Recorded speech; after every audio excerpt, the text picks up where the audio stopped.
The October 16, 2019 school committee business meeting to order. It is 17:30. It's 5:30 p.m. Excuse my military time. And the first item on the agenda is the Pledge of Allegiance. I pledge allegiance to the flag of the United States of America and to the republic for which it stands, one nation, under God, indivisible, with liberty and justice for all.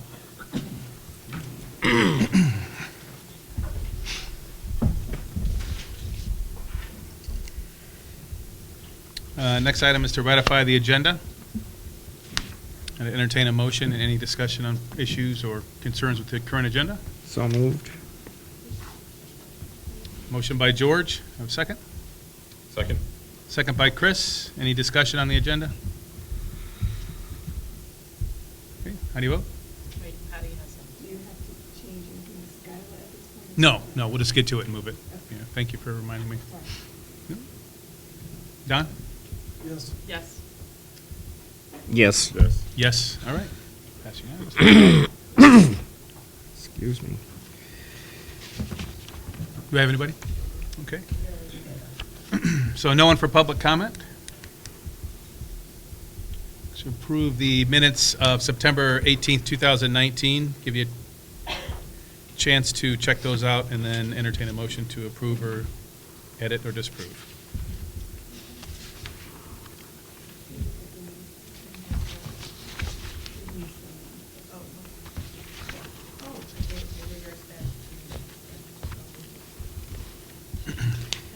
Did you just get my name? Okay. Yeah. Sorry about that. Oh, that's all right. Now that Toys R Us is closed, no one has a frame of reference for my spelling. Yeah. Move to approve the September 18th minutes with edits as noted. Second. Motion by Nicole, second by Chris. Any discussion? Hearing none. Don, how do you vote? Yes. Yes. I abstain. Yes. Yes. Passes. 4 yes, 1 abstention. Excuse me.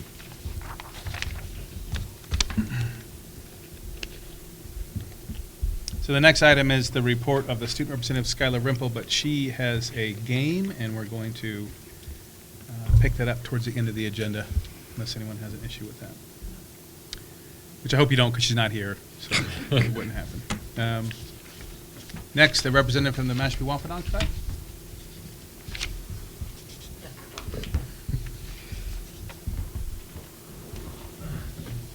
Yeah, because the mic helps with TV. Oh, okay. We can hear you fine. Yeah, Cameron Greener from the Mashpee Hey, Wampanoag Tribe Cameron. at NYCP, from the Education Department. I did have concerns for Native American Awareness Week. I wasn't here for the last meeting, so I apologize for that. But Native American Awareness Week, it was discussed, I believe, that I would head up performances for the 3 schools, and I just wanted to know dates that you guys would be available for those. I think it was like November 11th through the 15th or something, if there was a schedule and time frame that we could work with. I just need to know specifics on that, please. Just so I have the proper preparedness time, you know what I mean? I think we rescheduled an additional meeting with the partnership prior to the week to work out all of the logistics of that. Oh, okay, great. If you can just keep me informed, because it's going to take a little bit for me to get dancers and singers and whatnot together. Okay. Thank you very much. Do you have that detail in the next meeting I'm sorry? of the partnership? No, you send that to me.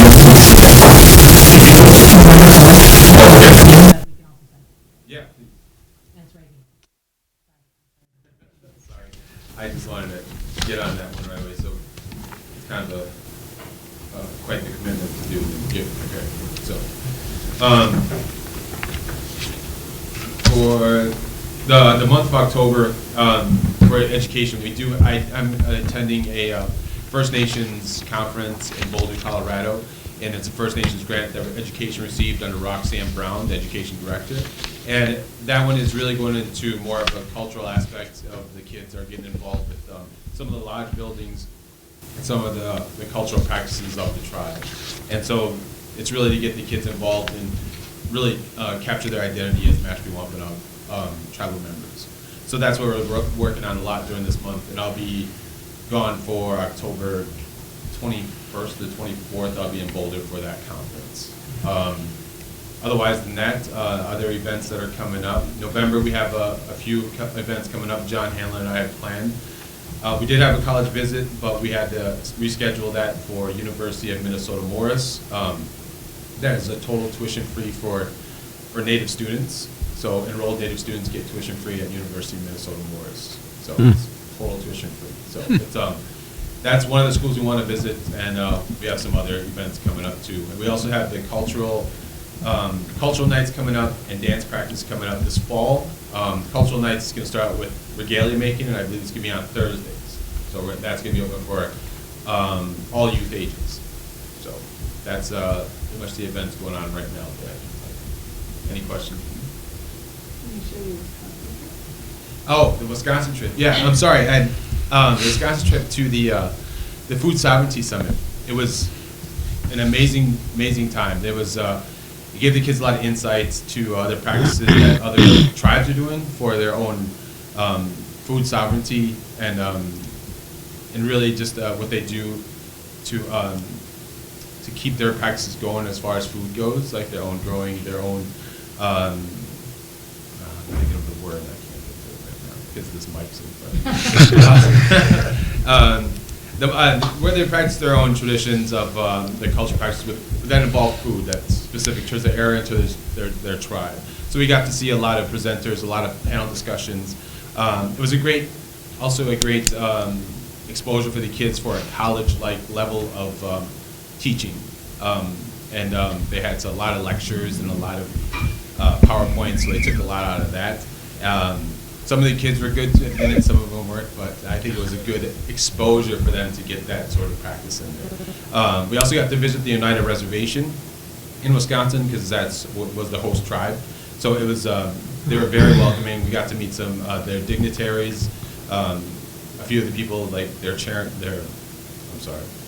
gaming chairman. We also got to meet the Oneida vice chairman. So it was very, very insightful, very, very great time. The parents actually got something out of it too. A lot of them were very, very excited to hear what some of the people had to say, and hopefully they'll bring those ideas back here and give some to the Mashpee Wampanoag tribe to start, because they have a lot of resources that they could utilize with their shell fishing practices and other things that they could really get going in their community. So it was a great trip, 2 days of a lot of panel discussions, like I said.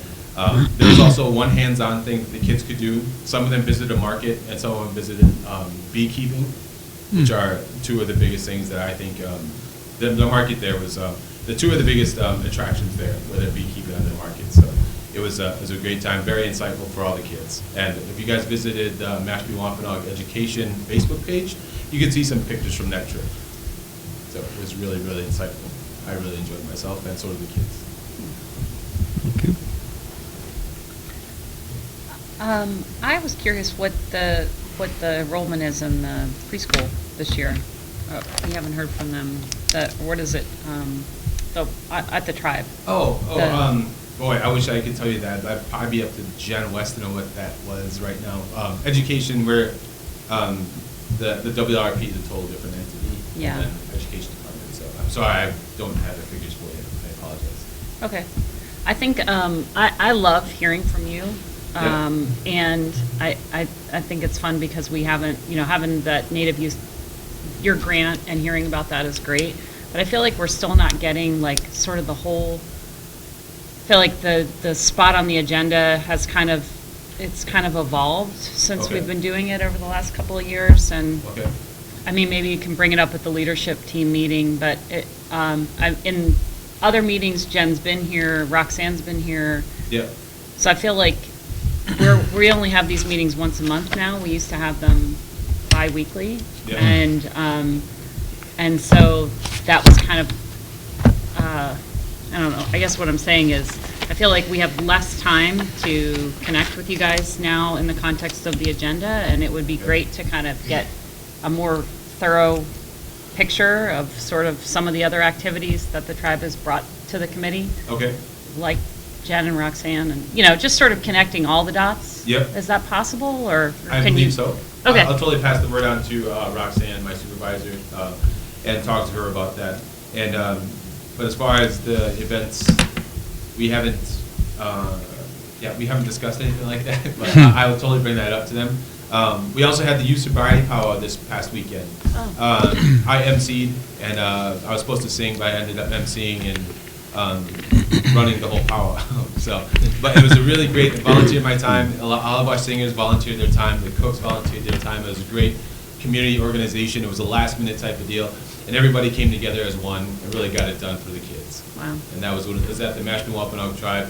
I'm not too sure if I ain't got a lot of pictures of that, but I've seen a few on the internet. But it would be stuff like that is also stuff for you guys to hear. Yeah, So. cool, thank you. I guess I'm just curious if there's a way for you to share those out through some of the communications that the tribe does on a weekly or monthly basis. Okay. To include members of the school committee and the administration. Will do. On that communication, so Yep. that we're aware of it to, I think, Nicole's point, in kind of real time. Yes. I appreciate it. Thank you. No problem. We'll do that. And I just wanted to dovetail on what Nicole said, and I think it's sometimes it's missed by people that are off, that don't have to follow the rules that we have to follow with open meeting. So the 10 minutes that we have together is kind of powerful, because it's really the only time that all 5 of us can get together and have a discussion with you about any kind of specific topic that you want to talk about. Yeah. Collaboration, outreach. If we don't do it in an open meeting, you know, it's only 1 or 2 people that can actually talk about you, and then we can't talk about it again until we're all sitting around this table again. So I know it seems strange probably from your side of the table. It's unfortunately a constraint we have to follow. Yeah. So let's make this 10 minutes, and if it needs to be 20, we'll make it 20, but let's make it powerful and exchanging collaborative, so. We'll do. All right, That's cool. weird as this mic. We'll get a little small one we can put on your Yeah. t-shirt, yeah. Awesome. Anybody else? No, thank you. Thanks so much, Cameron. Thanks. Thank you.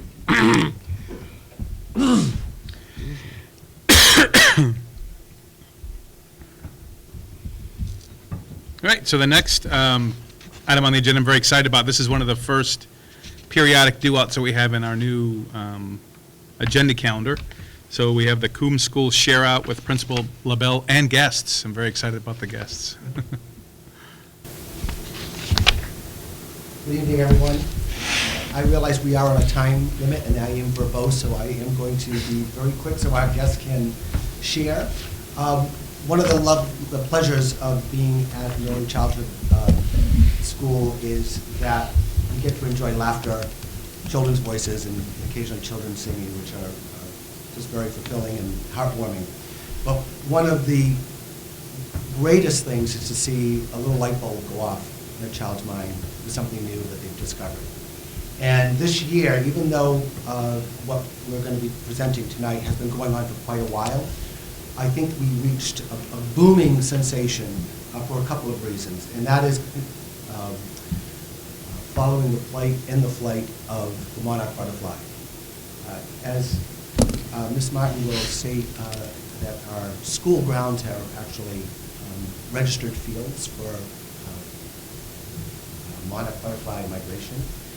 But through the summer, there were a lot of great things that happened. First of all, we had a bumper crop of milkweed that we've been cultivating for several years. And what's beautiful about that is that everyone knows that that is protected plant life on our school grounds, especially the DPW. Don't cut that down when you do your landscaping. But our school campus is actually a place that people are taking, or like our school campus, where people are taking field trips to see the Monarch butterflies and doing tagging on them. From an administrator's point of view, I love looking out the windows and seeing students being led with scientific observations, really making accurate scientific diagramming and labeling, using vocabulary in their everyday voices, talking about the chrysalis they saw at the lunch table. It's just really cool. So what we're doing, not only do we have an awesome science program, but we are making young ambassadors for conservation. And tonight I'd like to present Ms. Martin, our STEM teacher and curriculum leader for Casey Coon School.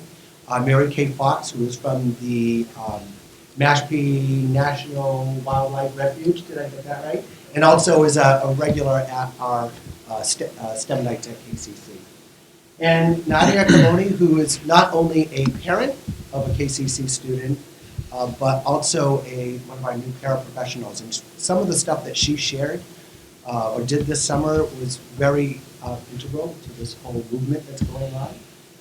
And with her tonight are her sons Dominic, who is in kindergarten, and Kaysen, who is now a Quashnet Falcon, grade 3, but a proud alumni of Casey Coon. So I'm going to hand it over to Ms. Martin and her team.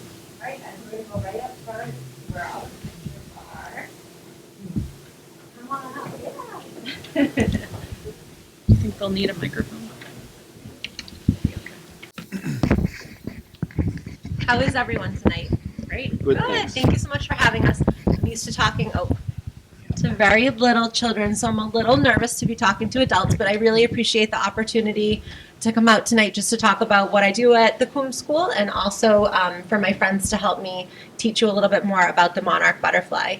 So for those who don't know me, my name is Katie Martin. I actually attended Mashpee High School. I graduated in 2002. I've been a teacher for 12 years, and I'm the STEM teacher over at the Coombe School, where I teach science and engineering practices to preschoolers through second graders. So the first year that I became the STEM specialist at the Coombe School was kind of very different for me. Prior to that, I had always been a fourth grade teacher, so I really had to think outside of the box of how to teach these very high-level concepts to younger children. These are some old pictures that I'm going to show you at first, but this picture, when I was asked to do this program, kind of is what sparked me to get really involved with protecting the monarch butterfly, which is what kind of a species? A butterfly? And the monarch butterfly is what kind of a species when they need our help? They're going to be extinct. Yeah. Yes. So a species that is endangered could eventually be extinct. And what does extinct mean?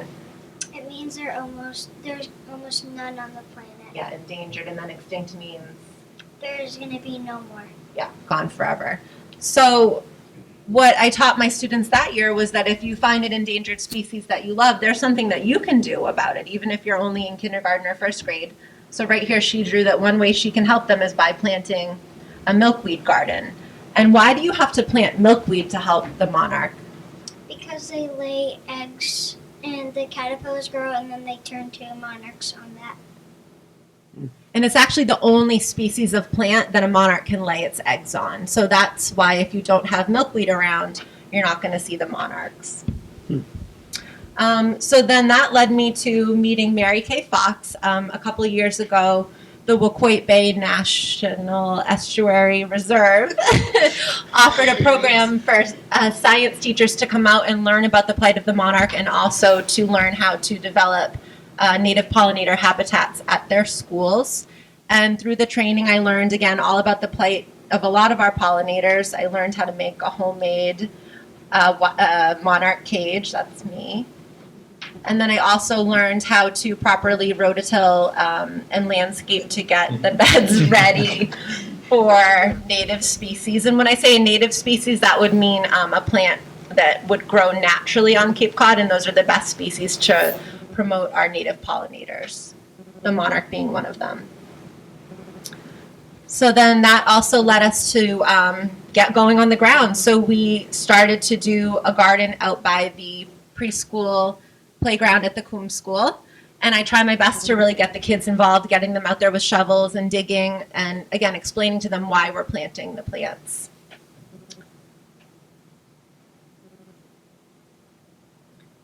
And we have since added to this garden as well.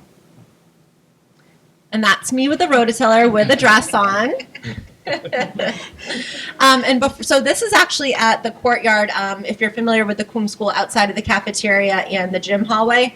And prior to this, the beds all just had grass in them. So it was a lot of work to get those ready. all of my workers. Okay.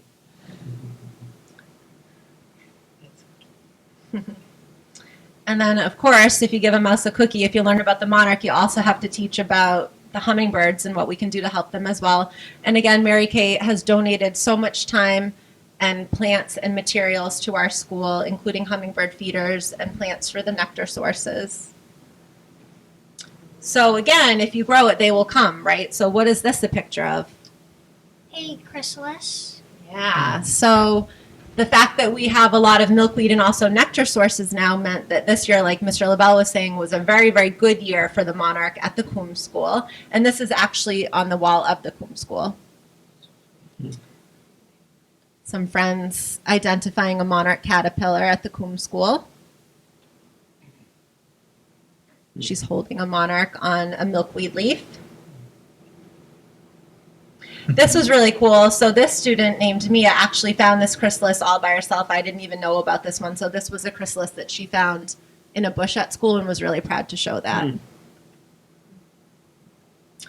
This is a before and after shot of one of the caterpillars that climbed to the sunflowers that we planted to do its chrysalis. Like Mr. LaBelle was saying, I'm really into bringing kids outside and having them do scientific observations. This was really cool too. So this was a student that came to us with a bit of limited English, but he was somebody that was also able to find a chrysalis all by himself. So definitely no language barriers in science class. Ooh, I wonder what that is. That's a inside of a milkweed seed plant that grows on the milkweed. Yeah, excellent. Just doing some, it was probably raining that day, so I had to bring the investigations inside.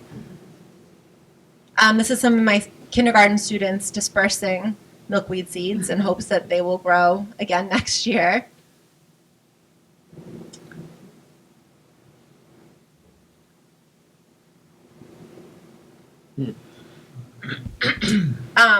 So again, this is one of the notebooks that they were doing. So that picture I just showed you was reflective of the chrysalis is black, clear, and gold, and you can see the wing.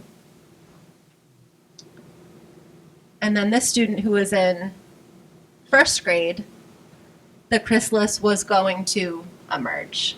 So again, using really high-level science concepts, but at a developmentally appropriate stage.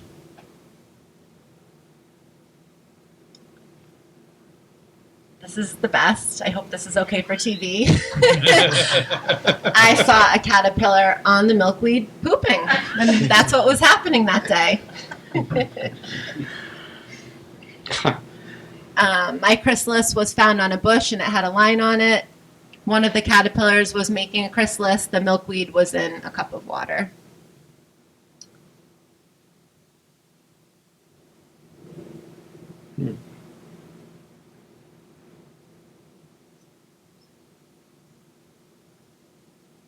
Dun, dun, dun, dun. Okay, so I'm going to pass the mic to Nadia, who again, Mr. LaBelle introduced, who really took a liking to helping out the Monarchs this summer.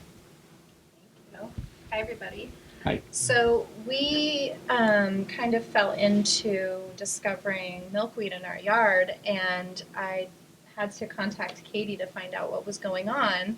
And she quickly came over and taught us everything we needed to know about raising monarchs. I think we ended up with probably 35 monarch butterflies that me and my family raised, and we shared with some friends.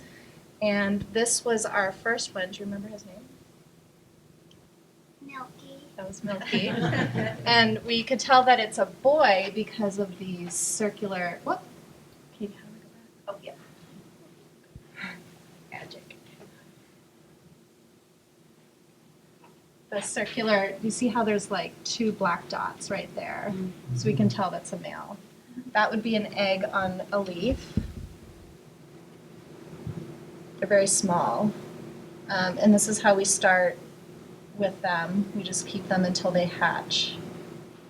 And those are little tiny monarch caterpillars, they only eat on milkweed. They don't eat anything else, so that's why it's so important. That is a monarch caterpillar making his silk button. That's what he'll hang from, so that he can form chrysalis. What's that, Casey? That's when they stick their butts onto the what's it called? The silk button, and then they form a J formation. What happens there? And then they turn into a chrysalis. That's right. So there he is in a J. You can see he's starting to turn a little bit green. He's getting ready to go into chrysalis. So this is a time-lapse video that we took of a caterpillar going into chrysalis. It's really quick. In real time, it's about 5 minutes or so, give or take.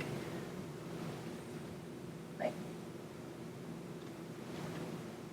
Oh, all right, let's play right on it, yep.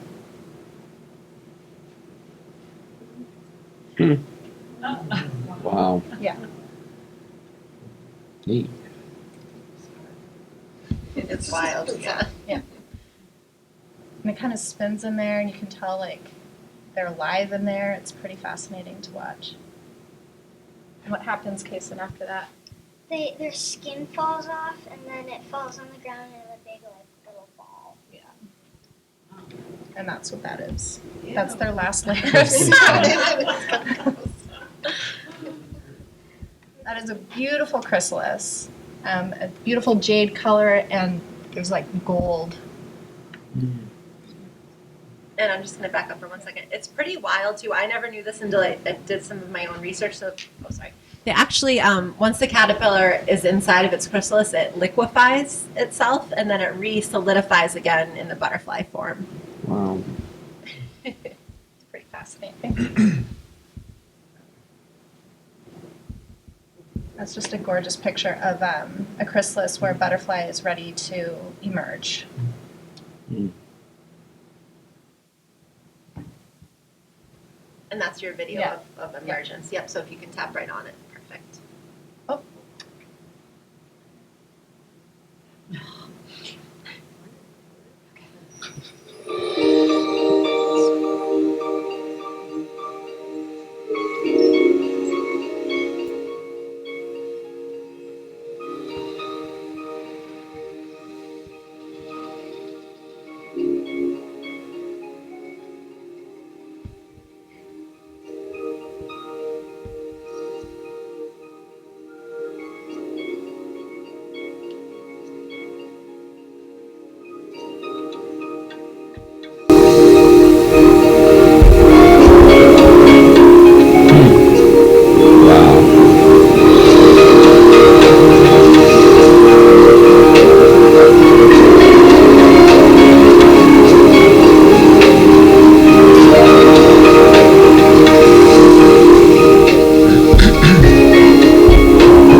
Really nice. So what was happening there, you see the butterfly that was newly eclosed or emerged, their body is very big and their wings are very small. So they pump fluid from their body into their wings. So their wings within, I don't know, 5 to 20 minutes, give or take, will pump fluid until their wings come out to their full size. Who is that? Magic unicorn. This is Magic Unicorn, my daughter named.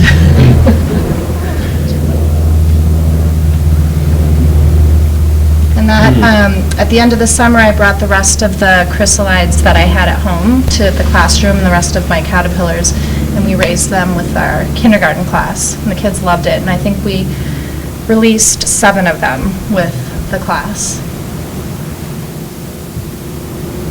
It's on Casey Coombs Sunflowers. All right, and that's a Great wrap. pictures. Great pictures. Thank you all for having us. We really yes, appreciate thank it.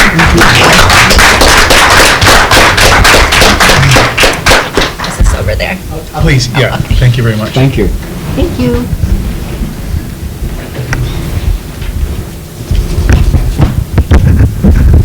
Jessica, I think you have a good article for you. Yeah. I tell you what, the bar has been set high for the periodic school.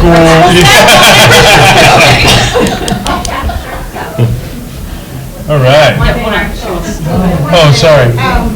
The Friends just recently, we got a grant about 2.5 years ago from the Mashpee CPC committee, and we were able to capture the history of the wildlife refuge, and it was great reading for, you'll recognize a lot of names in this book, I hope, and we also redeveloped a new trail guide for the refuge as well, and the Friends and Refuge has a new brochure. So I can leave them here, or they're also available in South Hall in the Conservation Department as well. So, Yeah. oh, yeah. Well, the book was written by Brian Carroll. Yep, in the high school. Yeah. So, yeah, a lot of connections here. We finally persuaded Brian to do it after about 2 years ago. So yeah, there's a beautiful cover, great insight, and a lot of information. So please take advantage of that. They're free. Thank you so much. So, Ms. Martin, before you jet out of here, first of all, everyone's going to say it. That was amazing. That might be my favorite part of any school committee meeting I've ever had. But, we have these mini grants for teachers this year. And I want to know how to do that next summer. Me too. And I think anybody who hears about this is going to want to know how they can do that with their kids. So I think you better get ready for scale up. Everyone wants milk. Yeah. So I think it's just an incredible example of connecting the school and the kids and the community. It's just amazing. I just want to bottle it and spread it everywhere. So thank you. Thank you all. Nice job. Thanks a lot. Well, since that's a high note, should we just Should we go adjourn? ahead and stop now, or? Yeah. Yeah, just adjourn. It's got to go downhill, so let's Yeah, adjourn. that's gonna go down. After the report of the superintendent, of course. Sorry, Paul. So next on our agenda is the report of the superintendent, so. Okay, so we labeled on the agenda update, of course, things like the principal report. So the first update I have are 3 personnel changes. So we have hired a school district counselor at the Coon School, Carrie Mall is her name. We have a new food service worker at the Coon School, Donna Kelly. And then the Quashnet School has a new nurse, Teresa Richards. So those positions are filled. I think we're done hiring. So the literacy coach is back on here? Literacy coach really should have been, it's on hold. Okay. We're holding off on that. So you do have the principal reports in there, and just to, I was talking a little bit ahead of time, we did have some noted snafus with our enrollment numbers that we detected on the weekend and then sort of figured it out yesterday. So the Coon School report that you have in front of you has 398 students enrolled as of today.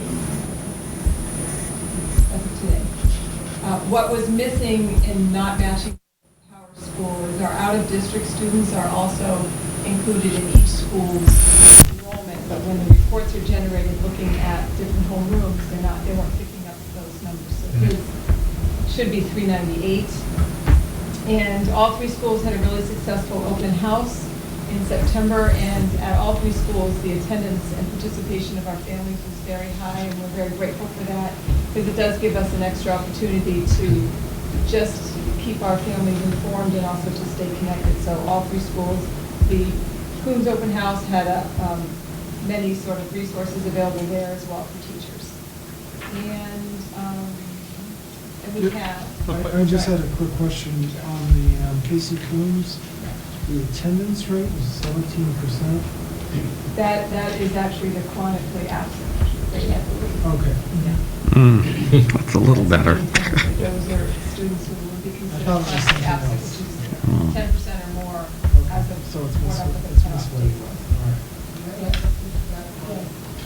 All right. Part of our numbers for that is some of our preschools register, but they don't actually show up, so our attendance does include some students that eventually did not attend our program. Oh, I see. So October it should fall. Correct. Well, unless this flu season is Yeah. decided to take the, Well, and with all three schools, there tend to be some students who are still on the rolls when we start, and they've really gone someplace else, but they haven't disenrolled, and that's true of all three schools. And then, so we may have what looks like 7 absences for a kid, but he was never coming in for school. Everything was in check. Then on the Washington School report, the actual enrollment is 465. And her chronic absenteeism is 14%. And just a highlight of what 3 of the teachers at the Washington School were able to go and participate in a social studies event that took place on the USS Constitution in Boston. So that was a great experience for them. Conferences are coming up at both schools. They're doing an online registration process for conferences. And the other thing that Principal O'Brien is highlighting is the Genius Hour concept, which is something that they're implementing in 6th grade, which is a great opportunity to help students explore and discover passions. So that is something that the teachers have worked really hard on. They've spent several days in the summer planning it, and now they are implementing it. Any questions on that before?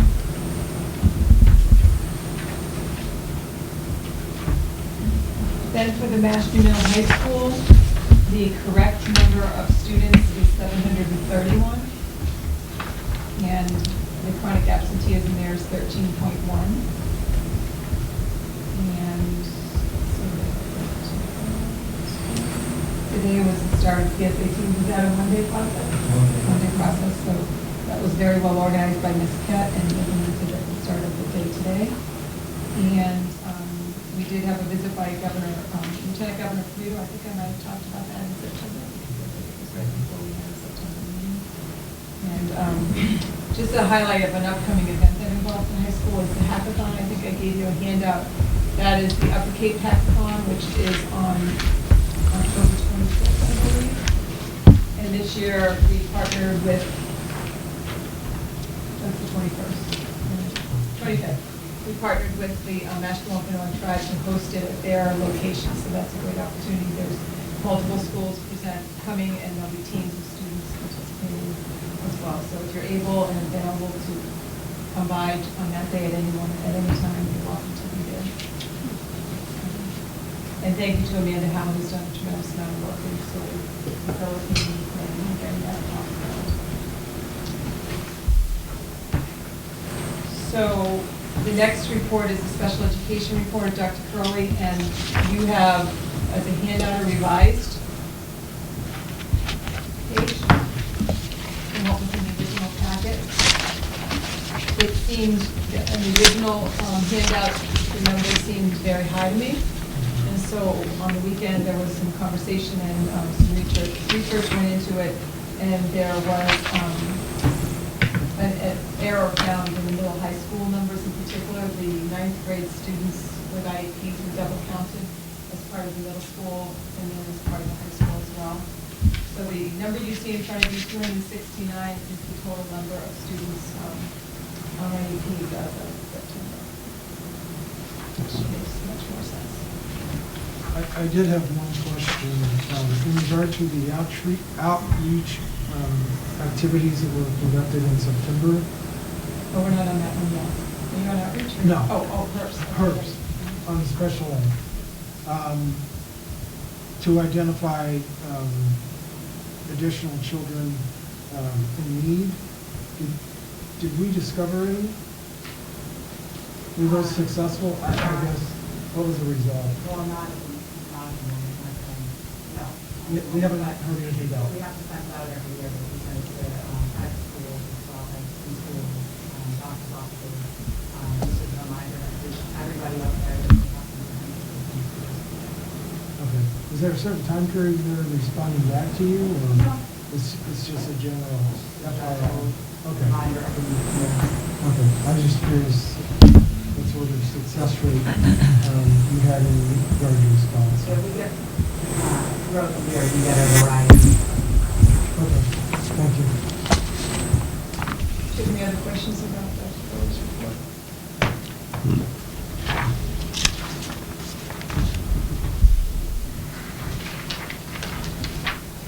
Then next you have the outreach coordinator's report, monthly report, so you can see all of the different events that she attended or hosted.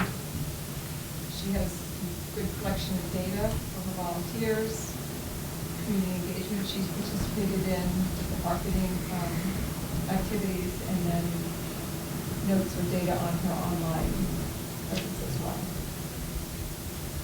So are these different from your posts, or? You know, there's hashtag where Mashpee has its own Twitter and Instagram. These are not mine.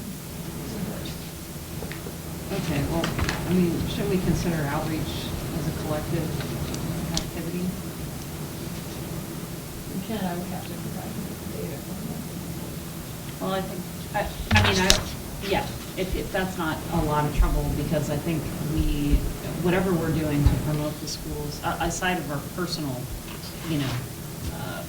social media, but I think that figures in, and if we're gonna think of our outreach as a district outreach program, then. So you're looking for that as well from the principals and the teachers, everybody who tweets and posts? Well, in an ideal world, that would be great, but I'll leave that for you to decide. I mean, but if we're gonna report on it like their metrics, like it's something that we want to gauge our progress on, which I think we do. It would be nice to know what are the most engaging really savvy social media users look retrospectively and go, okay, what were our most engaging posts and why was that engaging, and what, how do we replicate that? And I don't know if we're being that strategic now or not. Well, other than, I know when I post something on this district's Facebook page, which ones gather the most connections. Right. All of that. Yeah, so that would be cool for us to know too. And then the other thing, she mentions here that she added some web pages. When we add district web pages, can the school committee be sent those links? I mean, just are they live, or are they? They're on the webpage. They're out there now. You did tabs to the existing district webpage, right? I mean, I don't go on our website every day, do you? No, I use the app As now, far as so. you know.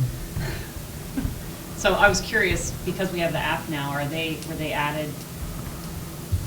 How are they I think incorporated? she's just trying to sort of streamline or condense some of, we have a lot going on our website. And so I think that's part of what she was working on, is to sort of merge and create sort of a better presence. I see, okay. And I did speak with her at the store the other day. She did, and I concur, if you go on the website, there's a lot of pages that are just Yeah. a little bit of information on each page, where we could take those and maybe, put 4 or 5 pages into one. So I think that's what she's working on. Yeah, maybe it's not like, I guess if it's part of that larger effort to sort of update and fix some of the things we've been talking about, that maybe just a periodic saying, okay, and this is what we've changed and moved and that kind of stuff, so. But I like this report. Thank- The only thing that I would add to that is if we can kind of get cumulative statistics. Because I see we added 27 volunteers. We added 27 to what? 0 or 27 to 100? So it would be nice to kind of know where we started and where we are. I think this is a good time to say that the outreach working group maybe needs to get together and kind of formalize what the do-outs to the committee are. Yeah, we have a meeting tomorrow, I think. So, Which I will not be there. It's at 9 a.m., correct?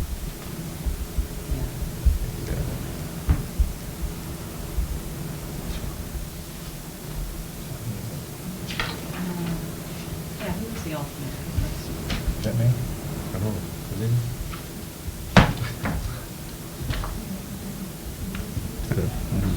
I should carry that around. I know. Yeah. I should forget to do it. All right. Anyway, sorry. Well, whoever it is, we'll let you know. 9 to 11 tomorrow. 9 to 10.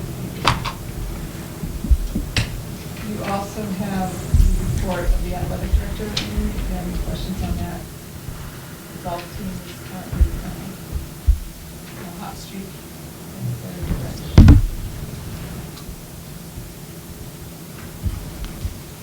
Then you have the cumulative total enrollment, just to correct the sheet that you have in front of you.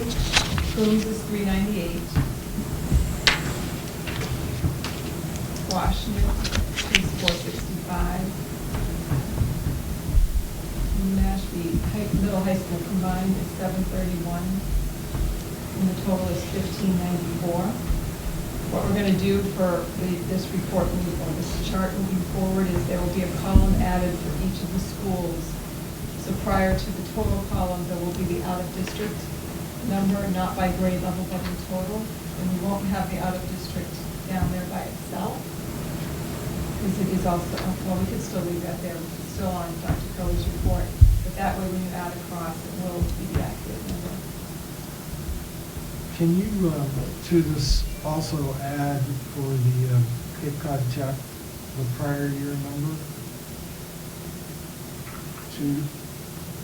Well, the prior year being how many clusters? Because that, these are, they move up a year.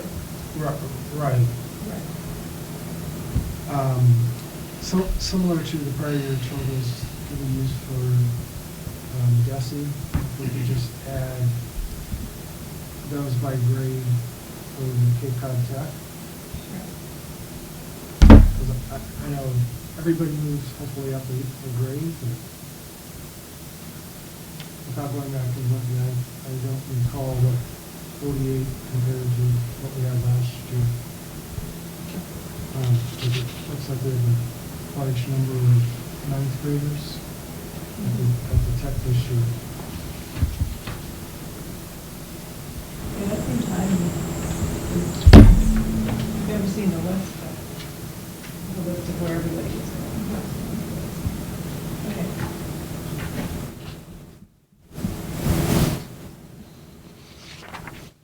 And then under acknowledgements, in your packet, we have a thank you from Mary Lou Colombo for the students who helped with the cleanup at the and football players and soccer players who supported the cleanup after that. So we really appreciated that. That's a great community event, but it is a lot of work. Work made it much easier when we have many hands to do it. So thank you for that. We have also a thank you for the students in the art department who supported a Southport Falcon project where they made tiles. And so that was a nice, also a way to sort of connect more mature members of the community with their students. There's a handwritten note that comes from Bonnie Tool.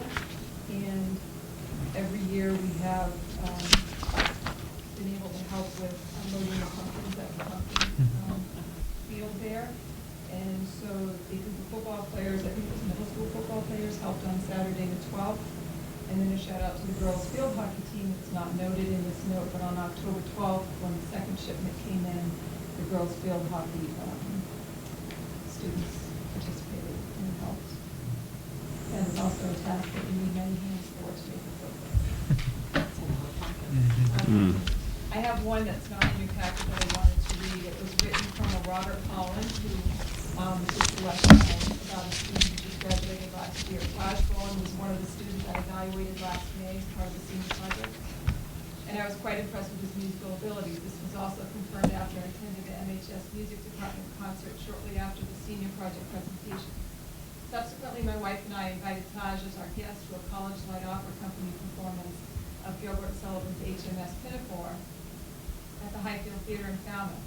We have been season ticket holders there for several years. Taj really enjoyed the musical and was intrigued by the music and the live pit orchestra comprised of music school students recruited from around the country. I introduced Taj to the association's artistic director and one of their orchestra conductors that night, and Taj connected with them.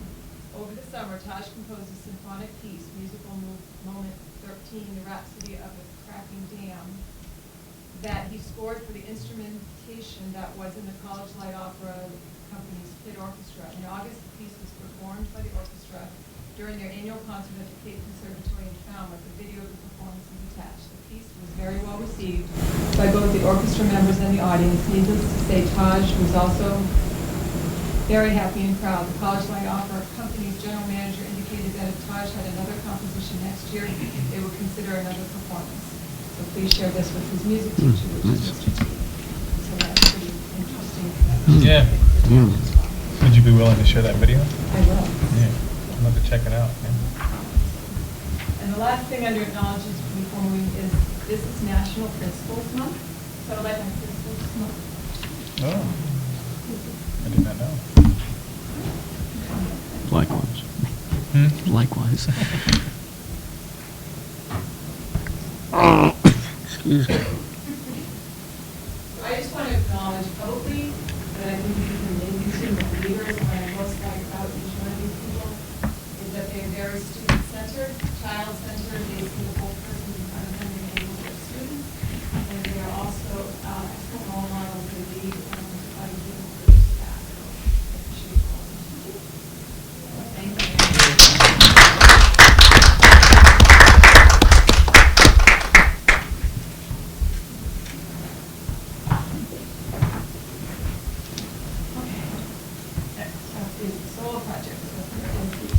Update on that, and maybe I don't know if you have anything from the building. So according to Catherine Lorenz, DPW Director, the RFP has been issued by CDEC, which is the Cape and Vineyard Electric.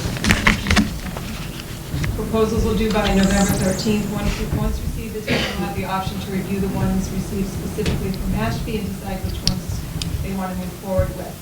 And as you know, there's a pre-bid site visit for the interested parties tomorrow. And this particular proposal is going in the direction of the canopies over the parking lots. First people said we couldn't do it. Well, the other company, yeah. The other company couldn't figure it out. Yep.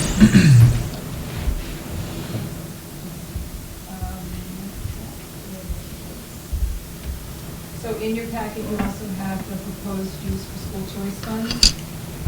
Just to give you an update, for the mini grant program for the students, we have the form developed, and the next step is to figure out a way to make sure we have communicated it well to our students. 25,000 is self-explanatory. The innovative classroom furnishings, we have made the decision, the principals at their November staff meetings, which is the first meeting of November, are going to talk it up with their teachers, and then we will have a Google form where a teacher can fill it out and sort of propose why they think they should be chosen for the innovative classroom. So it's going to be a competition within each school? Well, each school gets one, yeah. Interesting. The FM audio amplifying systems for all classrooms, I know that Sean Murray is working on that. I don't know that we can do all classrooms, but he's doing his best to be strategic with where those go. Replace the teacher furniture, desk and chair. We have a sample desk and chair that The administration was looked at, and so I asked Mr. Funk to order one of them so we can sort of check it out to make sure it might be something that we want. We want the teachers to look at it as well. But whatever we go with for teacher desk replacement, we will be doing the same. So it's not as individualized or personalized as it might be. We need a little bit of consistency. The water bottle fillers, Mr. Tripp has his vendor is giving him the proposal. Probably should have had it, but I don't have it yet. And same with the proposal coming for the smart sensors in the bathrooms. They do also detect smoke. And the air conditioning for both of those classrooms is on the DPW CIP. A little bit more money than that. And the Chromebooks for crews is on our CIP. And the library furnishings upgrade is on our CIP, but not for next, for FY.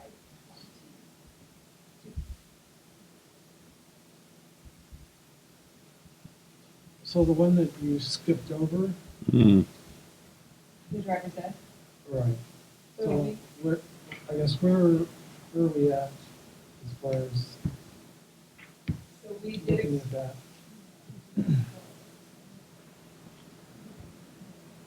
We explored locally, Canton, Nauset, Medford, and Duxbury. None of them are provided free to students. So they're in-house, but the program basically is, self-supporting through what the students pay. So Duxbury's program is not run by the school, which is a separate entity continuing their program of classes, business called before and after dark.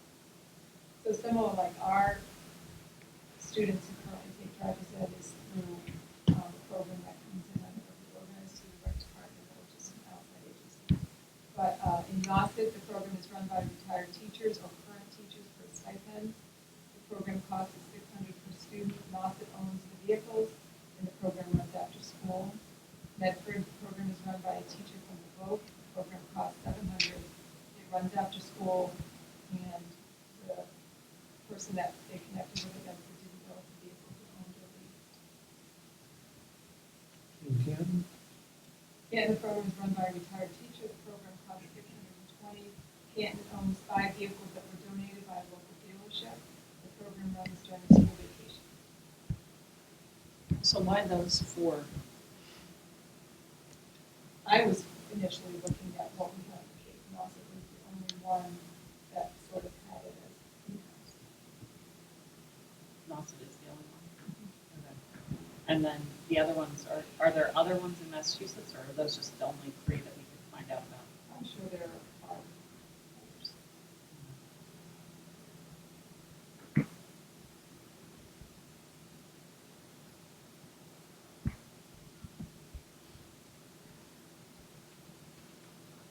So what would you like as the next step for?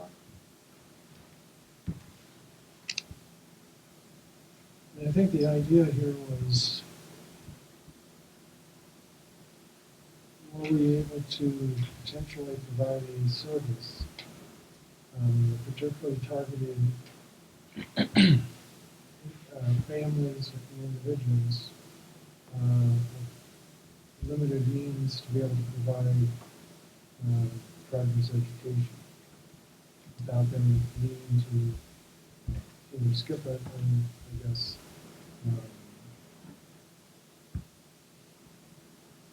pay an outside rate to do it.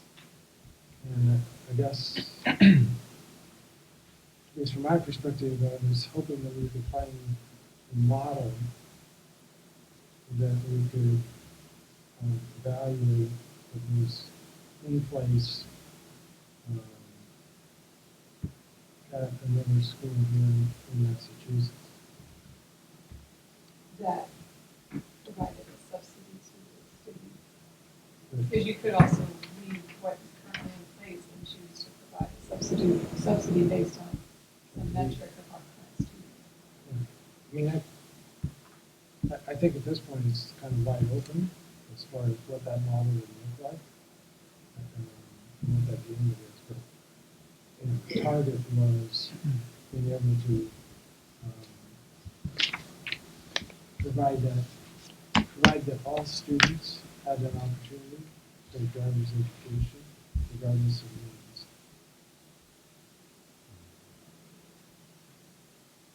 means.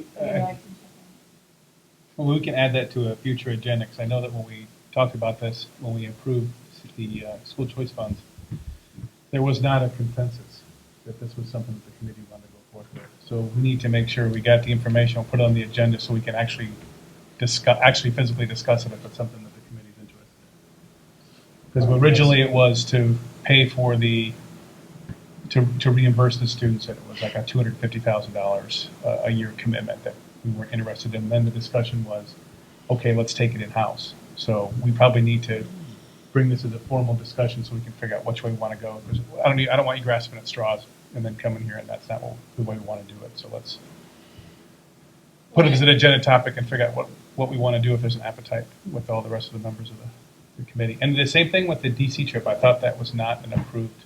That's why it says lack of consensus. Yeah. I think we had kind of, well, yeah, let's do that. The same thing. We need to talk about those two things as well, because if I remember correctly, I didn't think that moved through the majority of the committee to have that as even on the list. So I'd have to check my notes. And I think too, as my own personal suggestion for trying to help out our families and be innovative in Mashpee, it would be providing low-cost childcare. As opposed to other ways. Struggle now with that, and that is also would be something that would be appealing to many families in Mashpee. Yeah, we'll discuss that in the next meeting then. So, then behind that is the CIP that was submitted for the schools. And so you'll see for FY21, there's 325,000 in items, is continuing of the safety and security upgrades. I did have an email from the DPW director who said that we have spent 65,000 so far this year and had 45,000 left. But I have asked her to sort of lay that out for me as to what we have gotten so far from the 65,000. And then she has the cost of some of the other things on there, so we have to prioritize that. So anyway, we were looking for 100,000 in FY21. The MHS library upgrades 150. 2 air conditionings at 25 each. Installation of a cooking exhaust fan in our culinary room, 25,000. And then about a year with air conditioning in this space at 62, and the wash and spoon gymnasium upgrade at 250. New floor, new curtains, new electronics.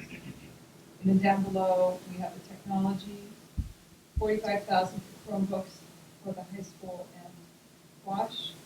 Continuing on the innovative interactive whiteboards at 25. 56 is the continuation of the teacher PC replacement. Overhaul of wireless is 50 at Wash and Coombs. Going to a one-to-one program at Coombs, and then the reduction of servers. And so the total for FY21 is 661, but many of the items, most of the items at the top really fall under DPW, but they get classified. Behind this sheet is the DPW submission for CIP. So you will see some duplicates they have that we have as well.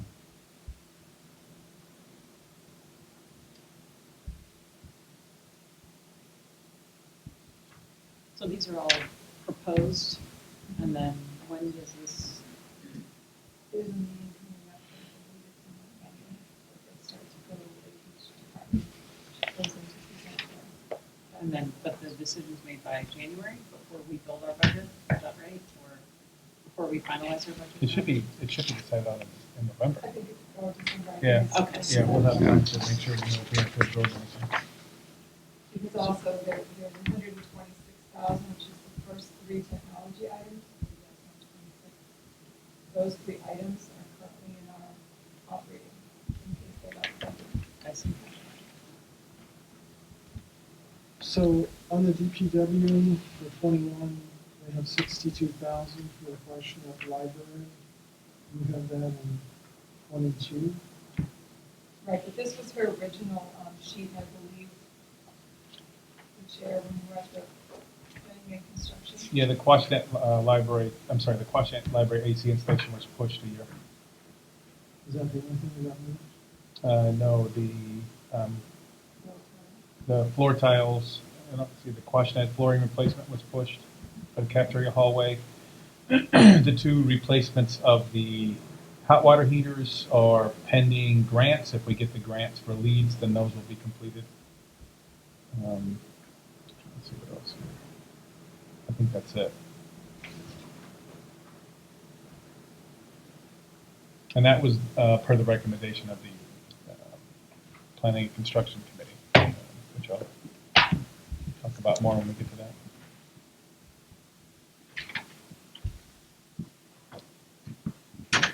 The traffic flow update.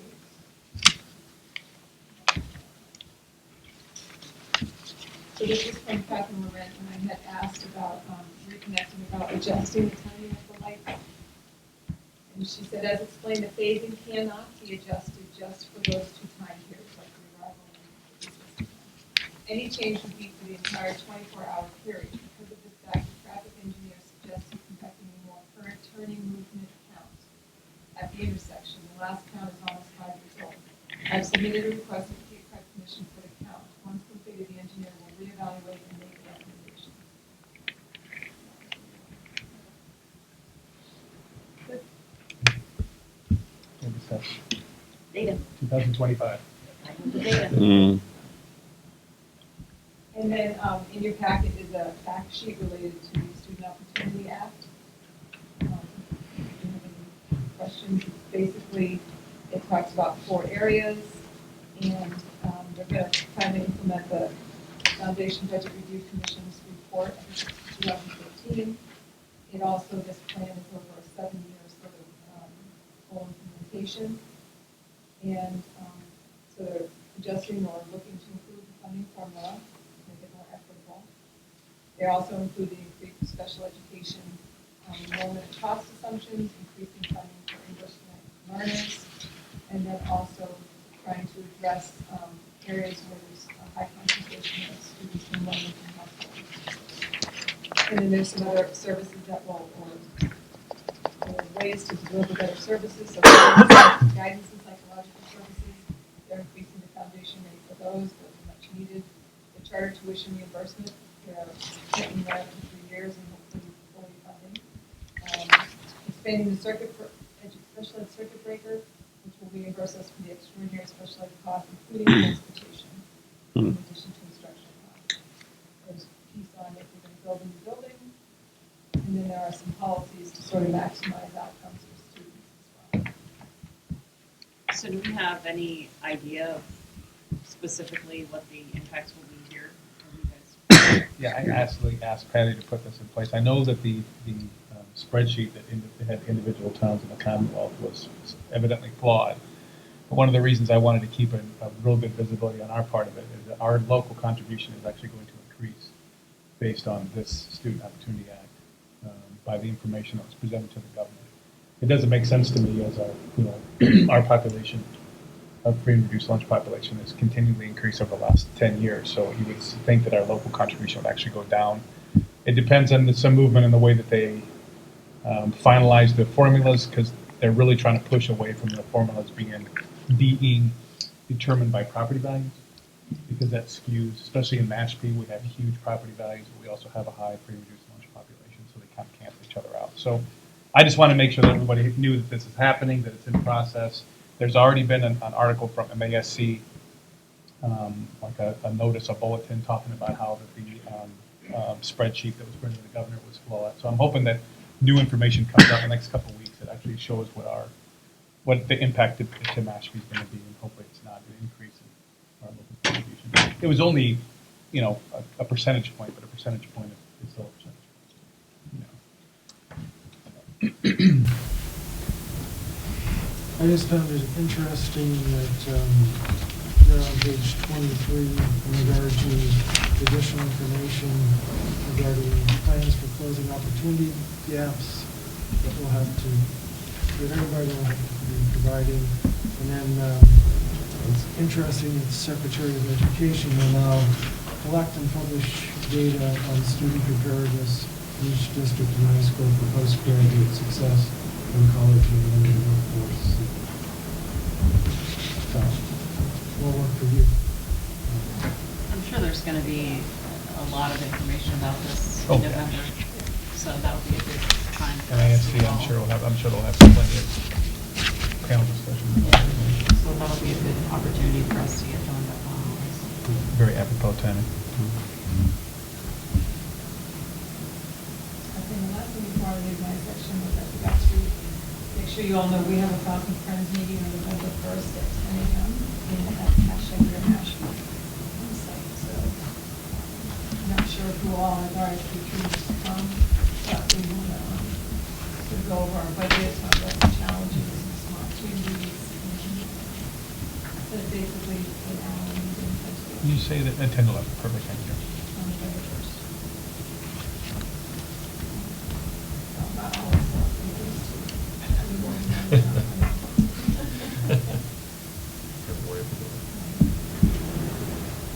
Thank you, Superintendent DeBoer. All right. So we need to let you know that if we're coming so that there's not three of us there. I'm putting it in my calendar, I'm hoping to make it. I am as well. I apologize, time again? 10 to 11. What's the one-on-one with the Chromebooks at the Casey Coombs? Like, what's that program? Well, currently they share between classrooms, so when they have the ability that you don't have to adjust when kids are using the FaceTime in the class and students are using it. So there's one Chromebook for every student. Yeah. But it's not like at the high school. They don't take them home. The teachers are receiving. So what do they do with them at the Casey Coombs? And what do they do on the Chromebook? Can I answer that? Is that okay, Chair? The entire ELA program has an online component of it. So the assessments are done online in first grade, just sort of to get them ready for third grade when they're taking their class. That's just one thing that they do. You can ask, actually, Mr. Fung could speak to all the instructional technology that we provide for kids. But you'd be amazed. It's more than I think it is. Oh, my goodness. There's a lot of. You should It's come huge, on. it's huge. Do you want to come and say something? But I asked the same question that you did. Maybe it's okay. I'm thinking, like, what do the Casey Coombs kids need, like, one computer, like, laptop each for them? But We'll take a little visit. Zach, If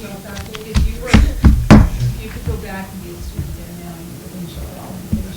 you should see an art with how they use it. It's crazy. Really? Yeah.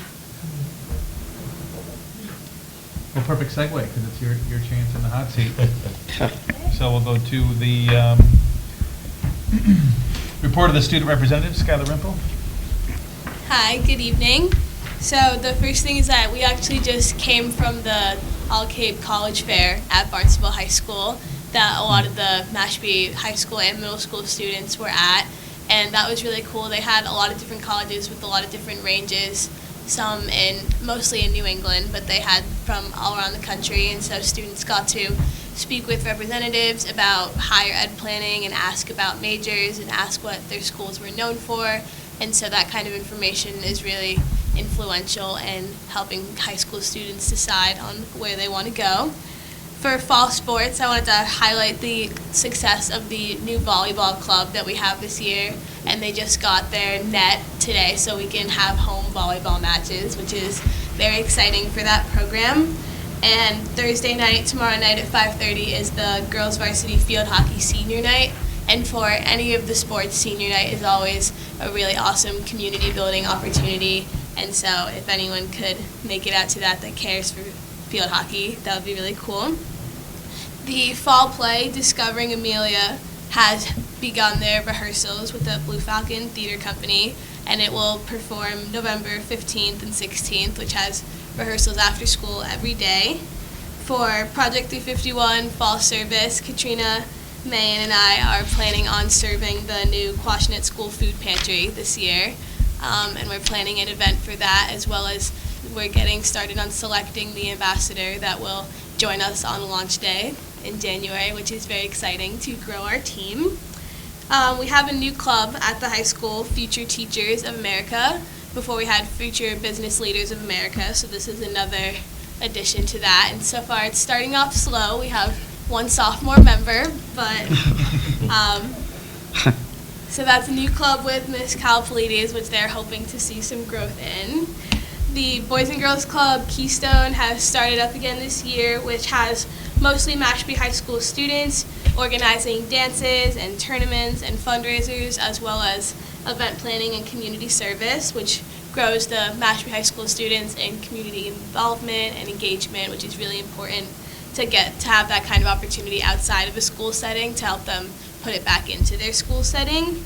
We had our homecoming football game and pep rally and spirit week and our dance, which is always a lot of fun for the high school students, which was a huge success, hosted by the senior class. And there were students every day that came early to decorate the hallways to make it fun. And so that was really cool for each class to participate in. In our science department, Mr. Hoppenstead has an ecology class going on a field trip tomorrow. We had Oktoberfest a couple weekends ago that we had some school committee members come to, which was cool. There was Key Club volunteers from Mashpee High School there and students at the We Are Mashpee tent doing face painting and displaying robots that were student made. On September 25th, I attended the Project 351 Movement Makers Women's event at the Boston Public Library, which honored service heroines and alumna that heard speeches from First Lady Lauren Baker and former First Lady Diane Patrick about mental health, volunteerism, and empathy. And so that was a really awesome event. There's a video that came from it that I was interviewed in along with Belle Cole and Nor El-Sad, who are two other fantastic alumni from Project 351 that Hope Hanscom and Patricia DeBoer were also in, and so I could, it was an awesome video. On Sunday, September 29th, there was the Zuma race that a lot of Mashpee clubs volunteered at, like boys and girls soccer and gymnastics in the class of 2022, which is always good to get our students involved in fundraising outside of the direct Mashpee community. Girls soccer and Falmouth Mashpee gymnastics both had car washes, which is great team bonding and community involvement and reaching out. And lastly, the Mashpee Mentors in Violence Prevention has started up again. It began presentations to middle school classes last week that continued into this week, and it's high school students selected by school adjustment counselors, Ms. McCush and Ms. Almeida, that spread awareness on healthy versus unhealthy relationships. So thank you. Thanks, Skylar. Thanks, Skylar. Skylar, can I ask you, I'm curious because I've noticed in how you have your stuff organized there. How do you assemble your reports? I first write down what I can think of. And then after that, I look at the categories of stuff going on that I don't have anything in. And then I look for stuff on that, or I ask my friends who are in other clubs to see if they're doing anything in their clubs. So do you reach out to the department chairs, like the leads, or? No, mostly just other students. Okay. Like my friend Alexa Garcia is the only sophomore in Future Teachers of America, but she is very excited about it. That's cool. Okay, I'm just curious. Thank you. Thank you. Yeah, thanks, Skylar. All right, next on the agenda, the report of the business manager. Thank you, Mr. Chairman. As we move forward in the FY20 fiscal year, I don't see any problems. I will entertain any questions that you might have as you have reviewed this. I did not make any transfers yet. I will be starting to make those next month. Paul, I had a question on page 24. The out-of-district tuition, so the encumbrances... Oh, it's on line 24? I'm Yes. sorry, I'm sorry. Not your 24, 24 of the packet. Okay. It's the first page of the... Oh, yes, of the budget. okay, I get it. The expenditures and the encumbrances for out of district are the same? I'll review that. I think that may be a typo. Yeah. Okay.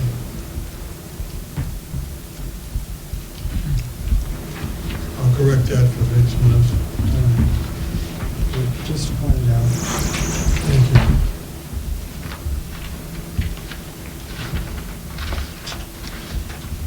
Any other questions? I have a couple more. Yep. On your page 5, what is instructional services other C66 738?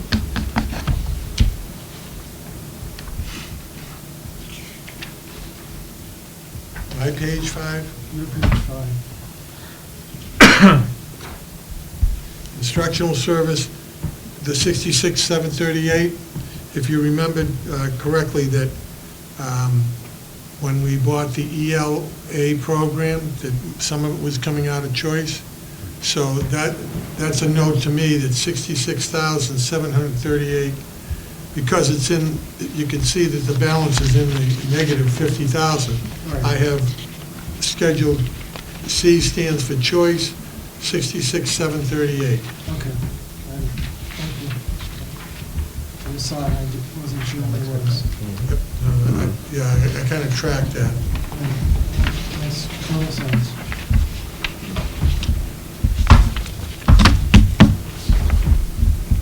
When do you start getting the King Vento information? When do we start getting them? Yeah. We have McKinney's out there now, we just haven't received any bills on it. Oh, that figure, that's not gonna hold. Okay. No, I know. You got 0 right now. On your page 11, what are we encumbering for building maintenance at the high school?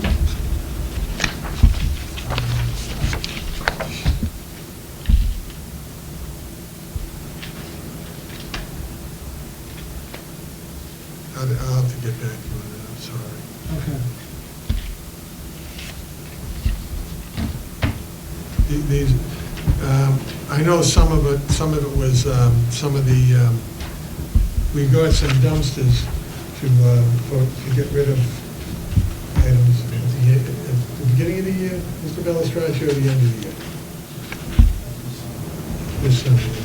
But there's a couple of other things. You don't remember any, Mark, you don't remember any other things that we did up there? Pardon me? No.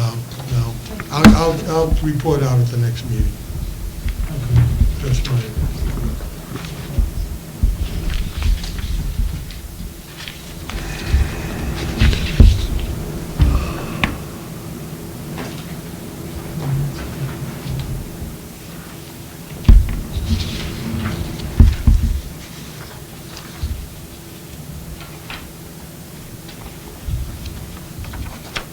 Oh, that didn't include maybe the rust removal, or was that from last year? It's not. Last year, the rust removal. Yeah, I was thinking of that too. 7,500 or something like that. Except for that. I'll report out on that. Okay. Because I want it to be. Yeah, I just thought that came to me, but I guess that was last year's budget. That was the only questions that I had. Okay, thank you. Thanks, Tom.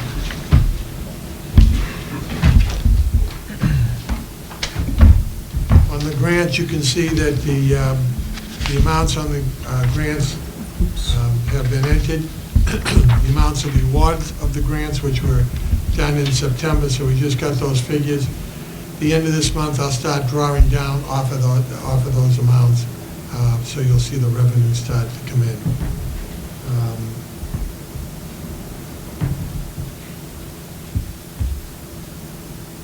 Medicaid reimbursement was $313,507. That's a total figure. We received all of it. Any questions on the grants? The grants are getting, grants are mostly to fund people in programs. And the last one, the revolving accounts. Excuse me.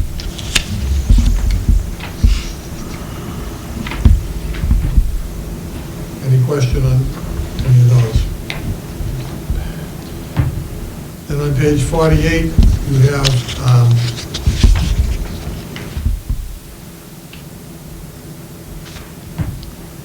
you have the breakdown of the school choice funds,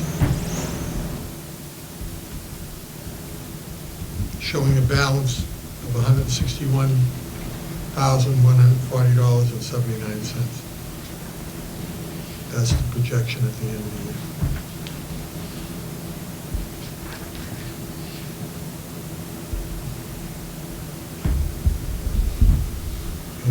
Any questions on that? That's not the projection, that's the current balance, isn't it? I'm sorry, the current balance. Projection would be... Right now, we have a total of, well, you can see the beginning balance of 100, $1,007,265, and then we have received the FY19 sped adjustments and 2 receipts have come in, 731 and 831.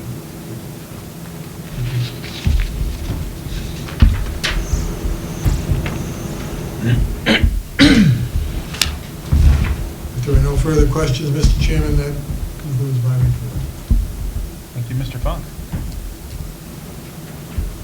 Are you going to go through the narrative? Are you going to go through this, or you want? I put it in your section. I know you did. Okay. So you have a draft narrative, and then on the last page is the one-page summary for FY21. And general information, a little bit updated as we move forward, it can be updated more. On the message to the community, it shows the total in FY21 Mashpee Public Schools level service budget request to $23,493,179. That's the budget. And then projecting to use an offset of $538,865 from choice, with the town of Mashpee appropriation that we're requesting is $22,954,314.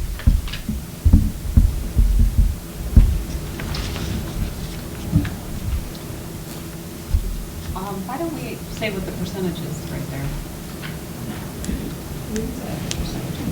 Okay, because is it, what's on? What is it? 3.51.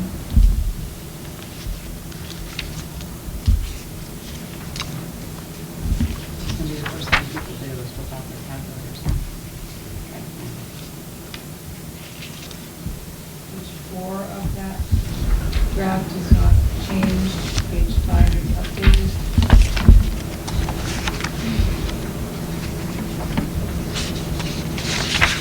Page 6 of the narrative is the same, but the dates have changed. And page 7, which doesn't really come out very well.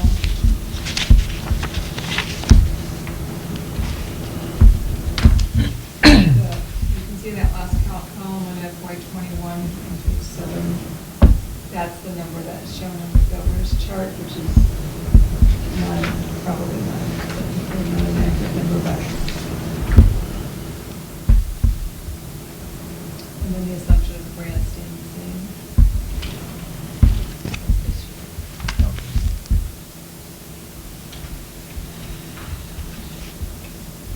And then you have the personnel budget on the next page, page 8. And then we explained anything that was a 5% or more swing. And so you'll see for the Mashpee High School personnel budget, that it includes a media arts teacher. The prior year's budget was included under curriculum and technology, and also the transfer of a teaching position from the Coons School to the high school.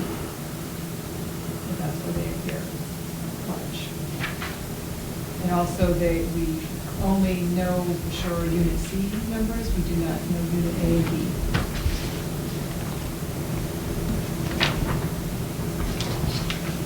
The next page does the same thing for the operating side of the budget. And anything that was above a 5% through these claims. So for the Coon School operating expenses show an increase, although it's a small amount of the budget, but it's a 12.4% increase. It reflects planned purchases to support the new history, social sciences curriculum framework, science kits, and flexible classroom furniture. For the Quashnet School, it's increased, which is 5%, reflects planned purchases of flexible classroom furniture.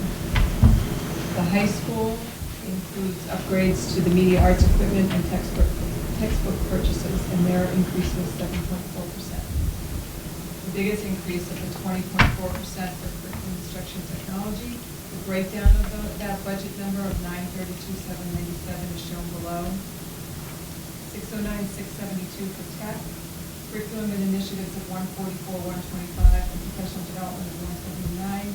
And the technology includes the 126 and upgrades that's in our CIP. And I believe I have it written down, but if you take that out, the percentage is within that divide. So we wouldn't be necessarily explaining. Out-of-district tuitions increase reflects the cost of a new Mashpee students' residential placement, and transportation is reflecting the driver wage increases and the replacement of 4 buses. So transportation was a 6.2% increase, and out-of-district tuition was 14.5%. The overall increase for the operating expenses is 10%.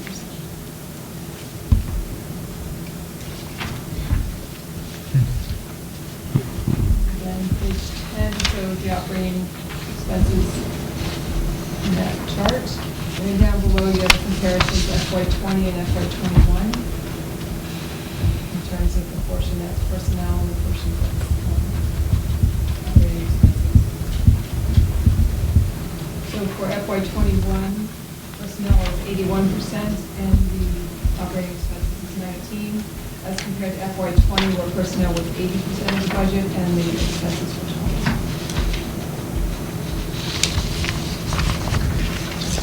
And then the last two charts, the top one shows the blue line is a reflection of taking a base year of FY13, applying 2.5% annually to as an assumed level service budget, and so you see the trajectory there of that number, and then the orange is the actual approved budget of the town of Mashpee.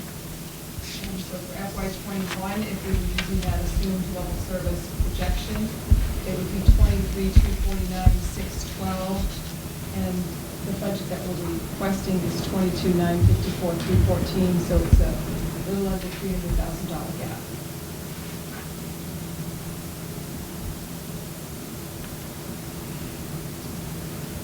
And then you'll see down below is the projected enrollment. I do have enrollment on another chart that projects it out, so we do need to generate some families coming to Mashpee.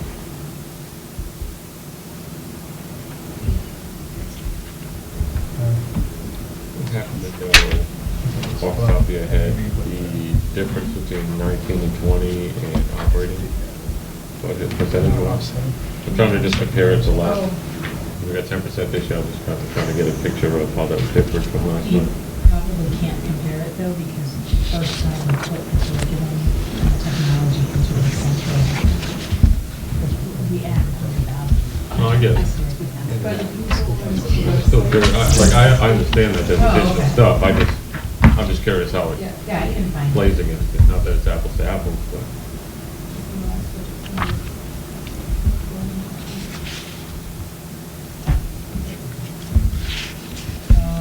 I don't know if you heard what I asked. I didn't, Chris, I'm sorry. I just wanted to kind of compare what the operating difference was between 19 and 20 percentage wise. Yeah, If any of that. Oh, I see what you're saying, So I yeah, wanted to see what it was yeah. last time. We definitely need to defend that number, because that's a good number.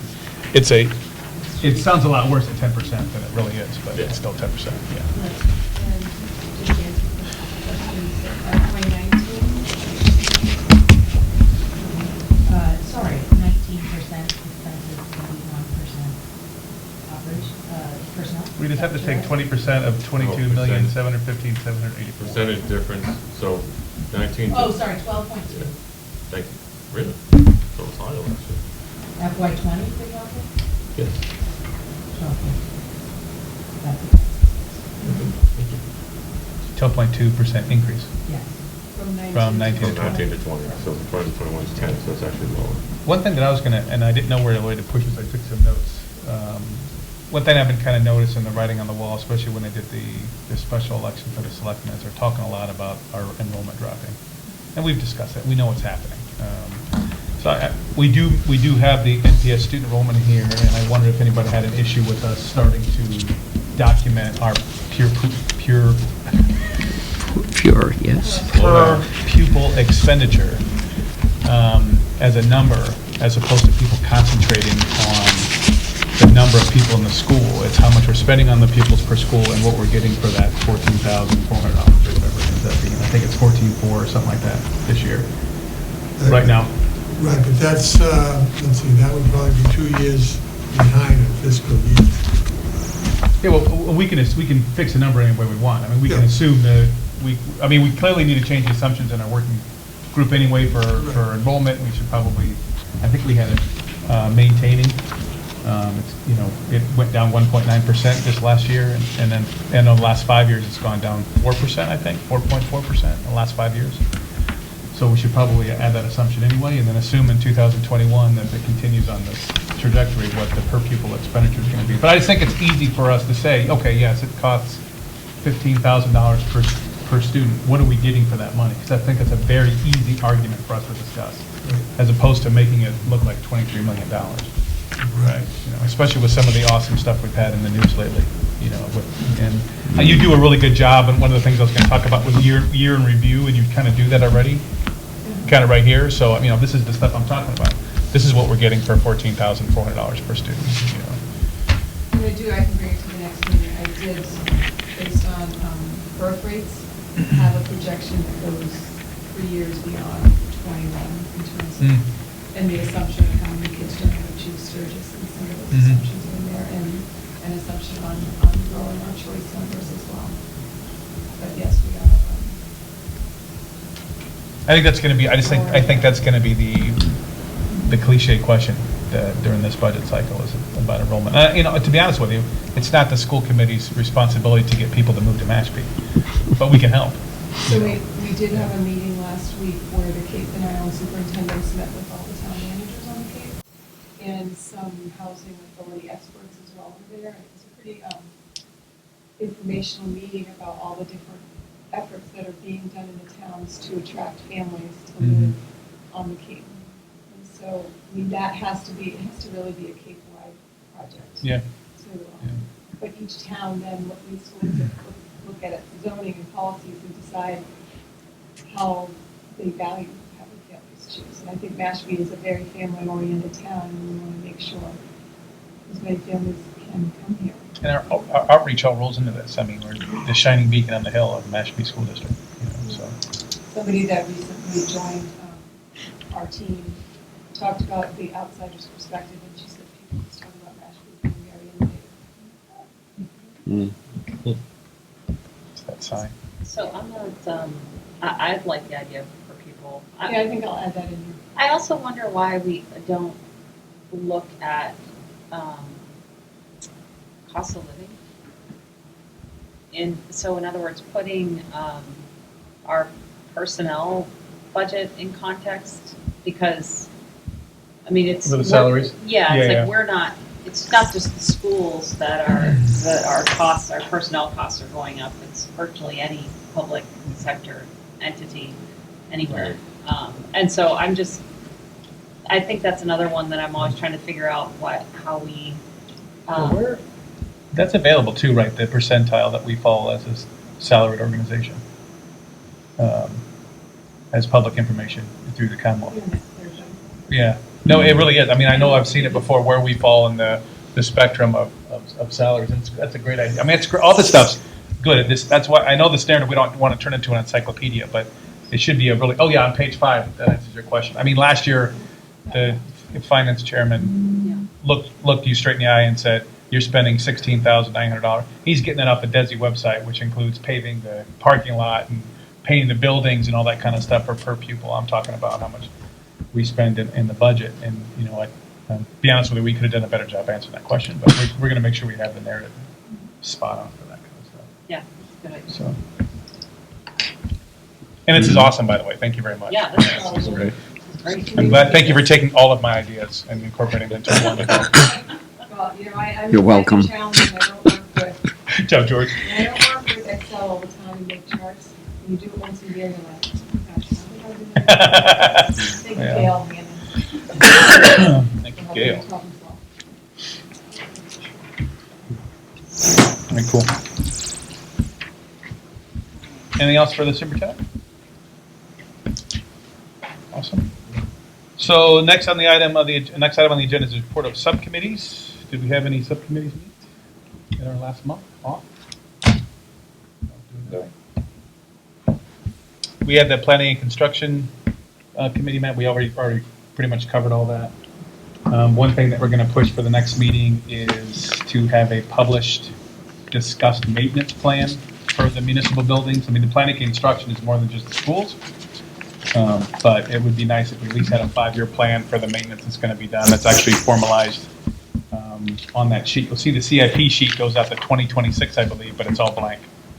So I'd like to work on that so we can know what's coming ahead, so we can get ahead of it and put it into our 5-year plan, so we know if there's something big that we're counting on for CIP that we can throw into the budget or something like that. That's all I got. Any other subcommittees?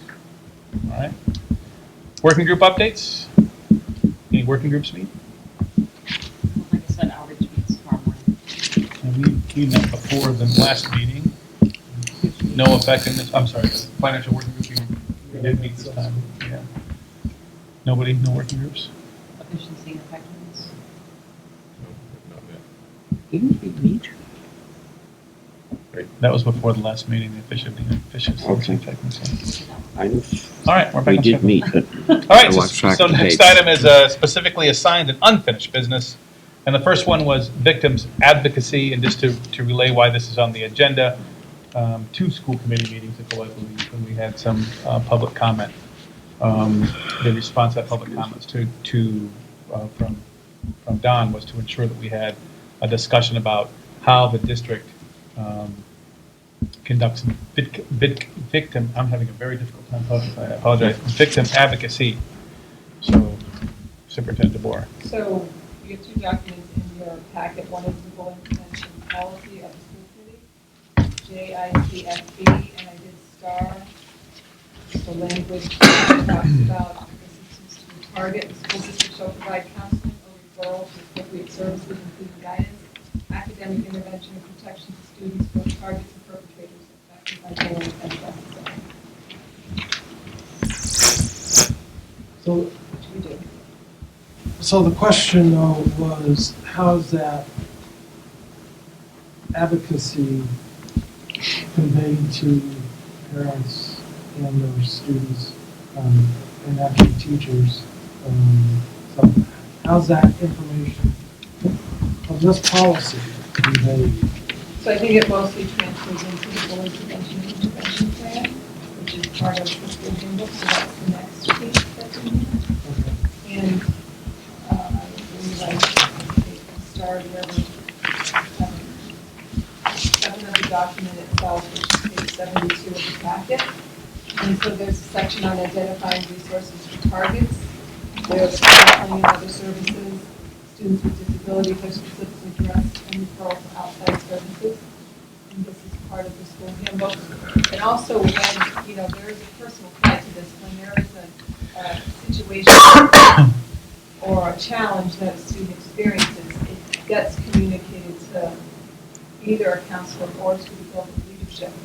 And they then take over making sure that the needs of the victim and target are met, and parents know, depending on the situation, what channel they need to be connected to if they need. So when I read through that, particularly on page 68, when we're talking in the second paragraph about bullying and cyberbullying, what I was really looking for, and I can make the leap, but I'm not sure everyone makes the leap, that really what this also addresses on page 70, the relationship to discrimination.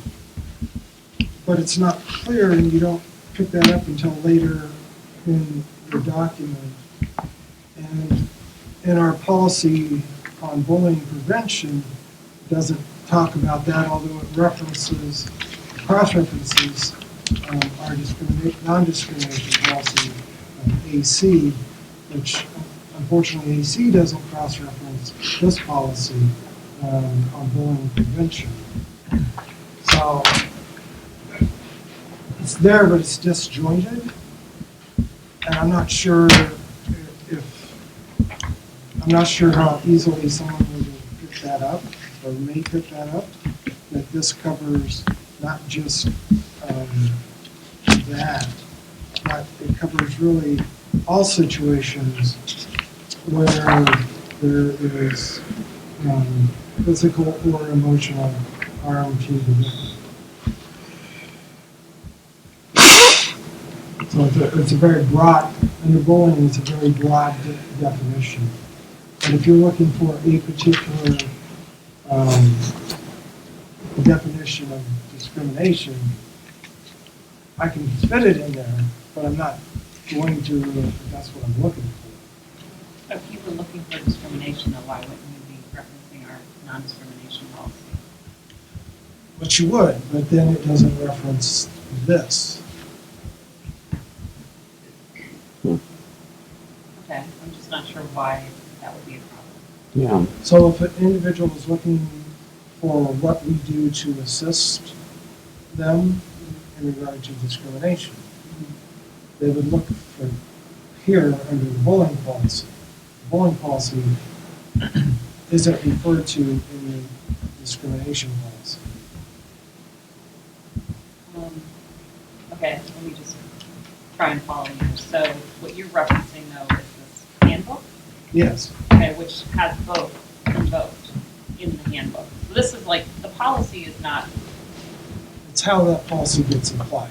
Yeah, but I mean, I would think most, the reference, the sort of more general speak reference would be in our handbooks, you know, kind of the plans and sort of how we, right?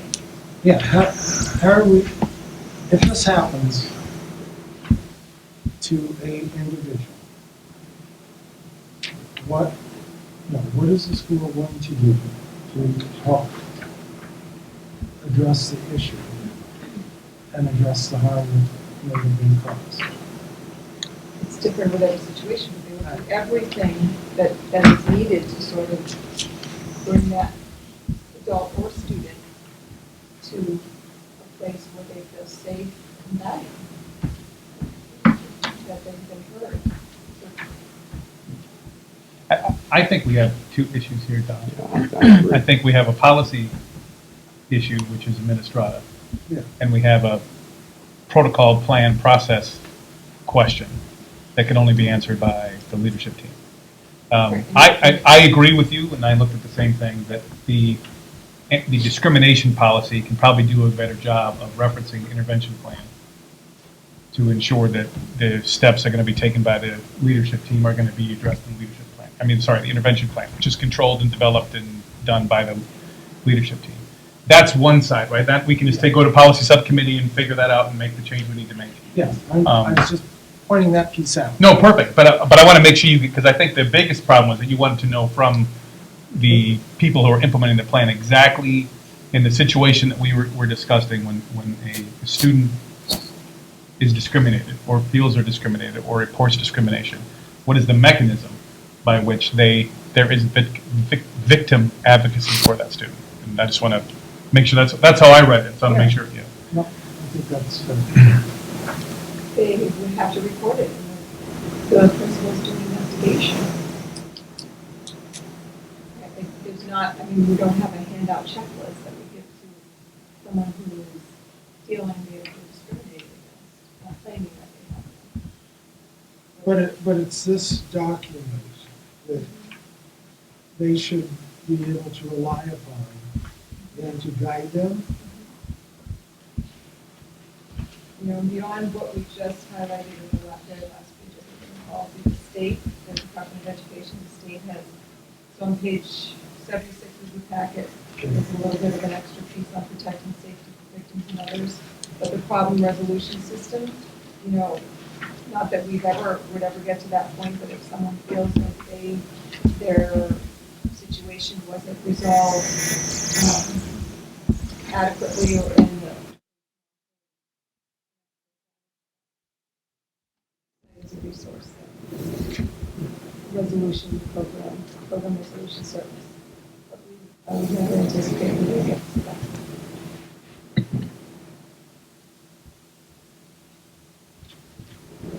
Is there any other plan that, besides the bullying intervention, that specifically addresses discrimination?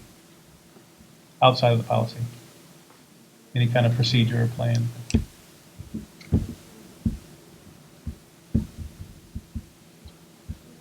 I think that's kind of tough because discrimination can come in so many different forms. Yeah, I'm not trying to process the heck out of everything. So I'm just curious. I mean, in this entire intervention plan, I can't even find the word discrimination. Yeah.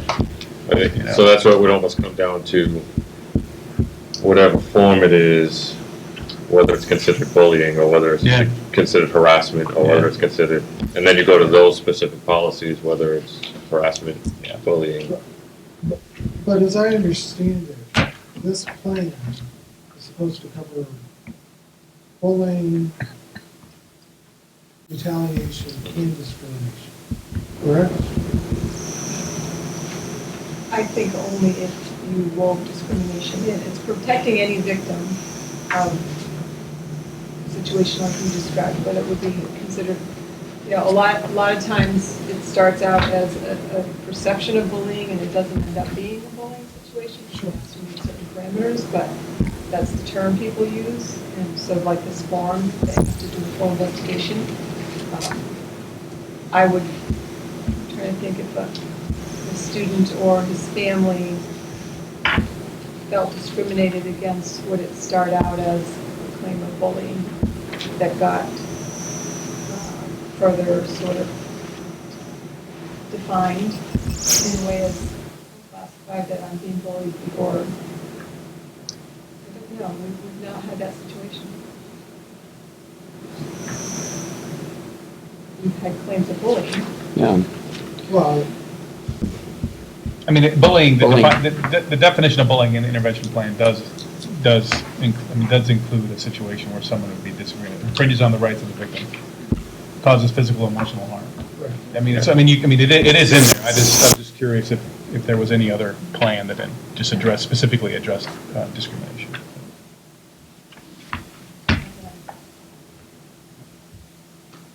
So I guess the question is that a gap?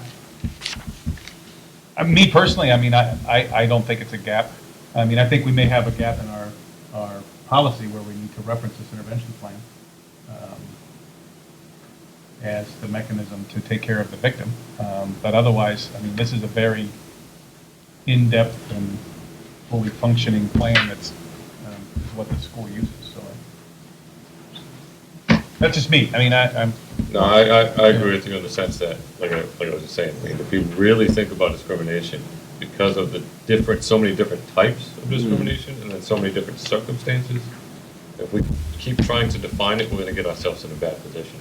So I think by referencing, because the most important thing here is where to get help, where to report something, where to get help, and if we can at least define that, that's the important piece. And then obviously the administration doing their part to make sure that it happens. So me personally, I would agree with that as well. But our policy didn't refer to the operational component. The policy would just refer to, the one we prohibited, number two, that it would support victims. But it could reference the bully, because we do have a bullying policy. It could reference that one as well. Right, it could be interlinked, right?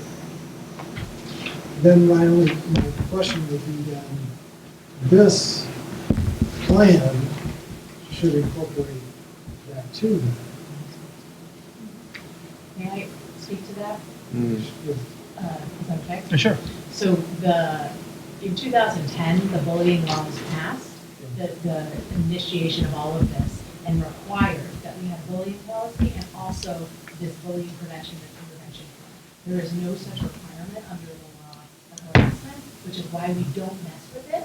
We really are very careful to follow the requirements of the law under the advice of our attorney, so that we're not creating sort of loophole, like, they're not recommending that necessarily, that we add public policy where it doesn't belong. So the policy speaks to harassment, but creating an intervention plan that modifies the bullying prevention and intervention plan to include harassment, I just think we have to be very careful about changing anything in this title that doesn't align with the law from 2010. Do you know what I'm saying? Because you're making a face at people. Well,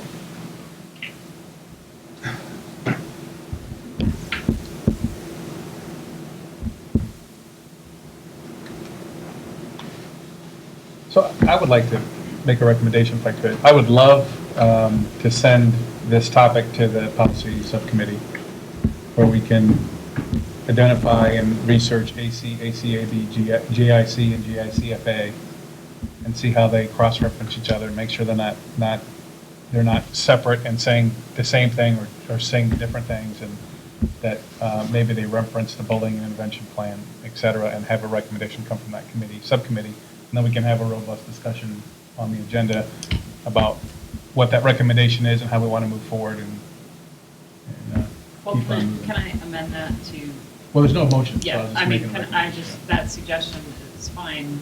As a member of the policy subcommittee, I would recommend that we reach out to MASC, who helped us review all of these policies, and pose the question to them, because everything, all those cross-references, it's possible that they made a mistake, but everything that they've recommended to us was legally vetted and adopted by the majority of the school districts in the Commonwealth. So I would not want to do something that made us vulnerable by trying to be diligent. And so I would just request, if we're going to do that, that we get Jim Hardy on the line before we meet and pose this question to him and allow him to research it for us. That's exactly what the policy subcommittee is, or subcommittee is for, just that kind of in-depth stuff.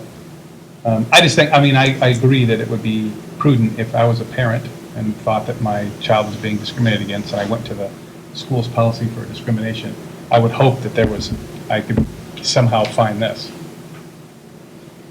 I assume that the first person you would contact would be the superintendent or the assistant superintendent, who would say, this is... You can't assume that. There's people that don't want to talk to the superintendent, the assistant superintendent. But if you're going to allege discrimination, harassment, or bullying, you're going to have to go to the administration at some point. We're splitting hairs. I don't want to extend the conversation anymore because we're out of time for this.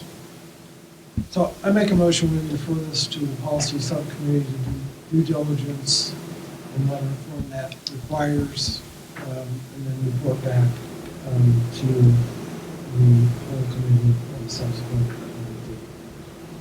I'll second that. In regard to this policy and this plan. So we got a motion by Don and a second by George to refer our victims advocacy discussion to the policy subcommittee for due diligence. Any further discussion? Hearing none, how do you vote, Don? Yes. Yes. Yes. Yes, all right. Motion passed unanimous, so policy subcommittee, I will put that on the next agenda unless I'm told otherwise, if you're unable to come to any kind of resolution. All right, next we have the school committee meetings, conflicts with the Cape Cod Collaborative Board meetings. We finally get to hopefully complete this unfinished business. George, this is your agenda item, my friend. Well, I see the as you know, I pretty much pre-book a lot of things, so moving to April 15th is absolute insanity on my part. Is that tax day or something? That's tax day. that just does not work for me. My personal suggestion would be to move our meeting back like an hour, start time, rather than add, because changing nights of the school committee meeting is problematical for me during that time of year. I've already accepted 2 tours to give, which conflicts with one of the dates here. June 24th is probably okay, but 4/15 is absolutely out. So, George, when you were not here, when we discussed this, I served on the collaborative board for 2 years and occasionally missed meetings. Yeah. And when that jeopardized their quorum, we made heroic efforts to make sure that I could get there for votes and things like that, but this will continue to happen, and I feel like it's hard to adjust this far ahead of time. Yeah, I You know what agree. mean? I Because- agree. So if we move one of these meetings and then I end up having to travel for work, so we got you at the meeting, but we lost me, so it's. Well, you're much more important, so. No, I'm just saying, it could happen to any of us, How's that, huh? we, this far out, when those board meetings Yeah. are gonna be, but I don't necessarily know my work commitments that far out. Yeah. So it becomes a little problematic to move the meetings around. Now, having said this, I'll probably be, the one who raises her hand and says, can we move a meeting in 3 months? Because that's Murphy's Law, but I would just say to you that I occasionally did miss meetings, but I acknowledge that moving our start time up an hour over the last year, or my second year on the board, did cause me to miss more meetings than I would have. Yeah. Because I could run to one and then come Yeah. here. And you mentioned a concern, the fact that April, May, June are consecutive, right? Yeah. Yeah. So. They are. Wow. They So, are. what they typically do would suspend your voting privileges so that they can obtain their quorum without you, Okay. and then reinstate you when you return to the board. So can I add to that, because I did attend the meeting the other day. Yeah. And unfortunately, You mean the board meeting? the collaborative board meeting, in George's absence, which unfortunately, because those are appointed board positions, we cannot have an alternate attend. Good, I don't feel so bad about why I never did that then. Did they throw you out down? No, they were gracious to let me sit Your name through is it. George. But, You don't look like unfortunately, George. We are not able to vote then on any item, and since also that was the second, technically the second meeting that we weren't represented, our voting rights have been temporarily suspended. Say that again? Our voting rights have been temporarily suspended. They'll be reinstated the next time they show up, but, and they do that, I guess, for all members who are absent more than 2 meetings in order to your point, to keep their quorum, because otherwise they're going to have quorum issues. And they almost did. They had one individual who went to the wrong location and had to drive across the Cape to Yeah. make it, to have a quorum, so. Is there any appetite to move the 4 specific meetings, maybe with the exception of January 8th, so we can have an early start? The 3 April, May, and June meetings to an hour later? Oh, I thought, George, which one did you say you already had a conflict with? No, that's if we move it to the 15th. Oh. I'm talking about the original dates, 8, 13, and 10. And just making the meeting start an hour later. At 6:30 instead Yeah. of 5.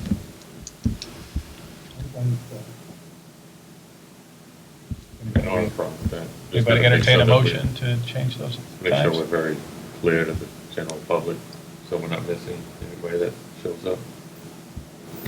So it would just be those specific meetings? or- Those 3, That's right? that's what I would entertain a motion for April 8th, May 13th, and June 10th to have start times of 6:30 by 5:30. Or 18:30 for the military. Also move, since it was my idea. Motion by George, any second?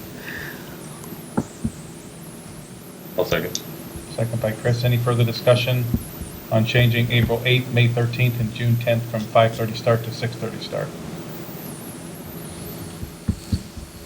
I hearing none. Don, how do you vote? Yes.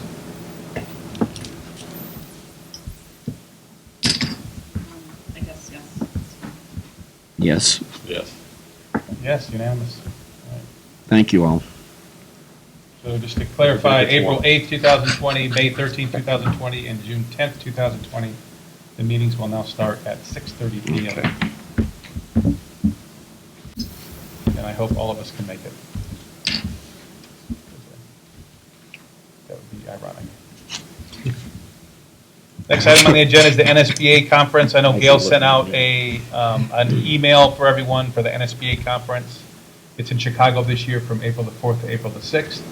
I think last year was a pretty banner year for everybody going, and as far as I understood from everybody talking, it was extremely successful. Great insight, great speakers, great panels, great training, and I thought it was great. I think that it's October, I want to say the 21st or the 23rd is when the hotels open. So we've done a bad job the last couple of years of getting there early. What were we, like 3 miles away from the conference center in Philly? So on with a broken leg. So on October 23rd or October 21st, I'll make sure that she had that email sent out, but check it out. Please get on there and get a hotel if you want to go, and respond back to her if you'd like to attend. And the headquarters hotel is the Marriott Marquis.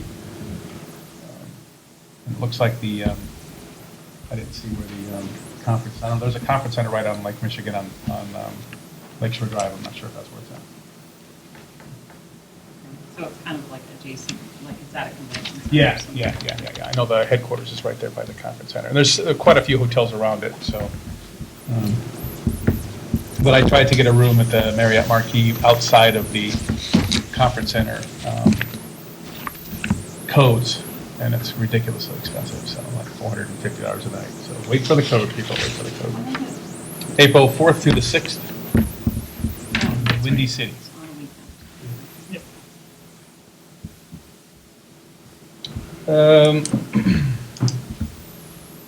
Okay, next item on the agenda is the school committee draft FY20 goals. So you all have a little handout, or you have two of them actually. The first one that's in black and white is the only updates I received, or input I received for the goals. So thank you to that one person. And then the color copy was just basically the template. And this is not new information. This is merely the information that we collated together during the retreat. And I'll go through it real quick. And we had goal 1 was equity and education, and then we had some initiatives. And what I did for the initiatives is just put the things that each individual member mentioned at the retreat. I just kind of threw them into different goals. They don't have to stay there again. This was just to bin all this stuff so that we could discuss it.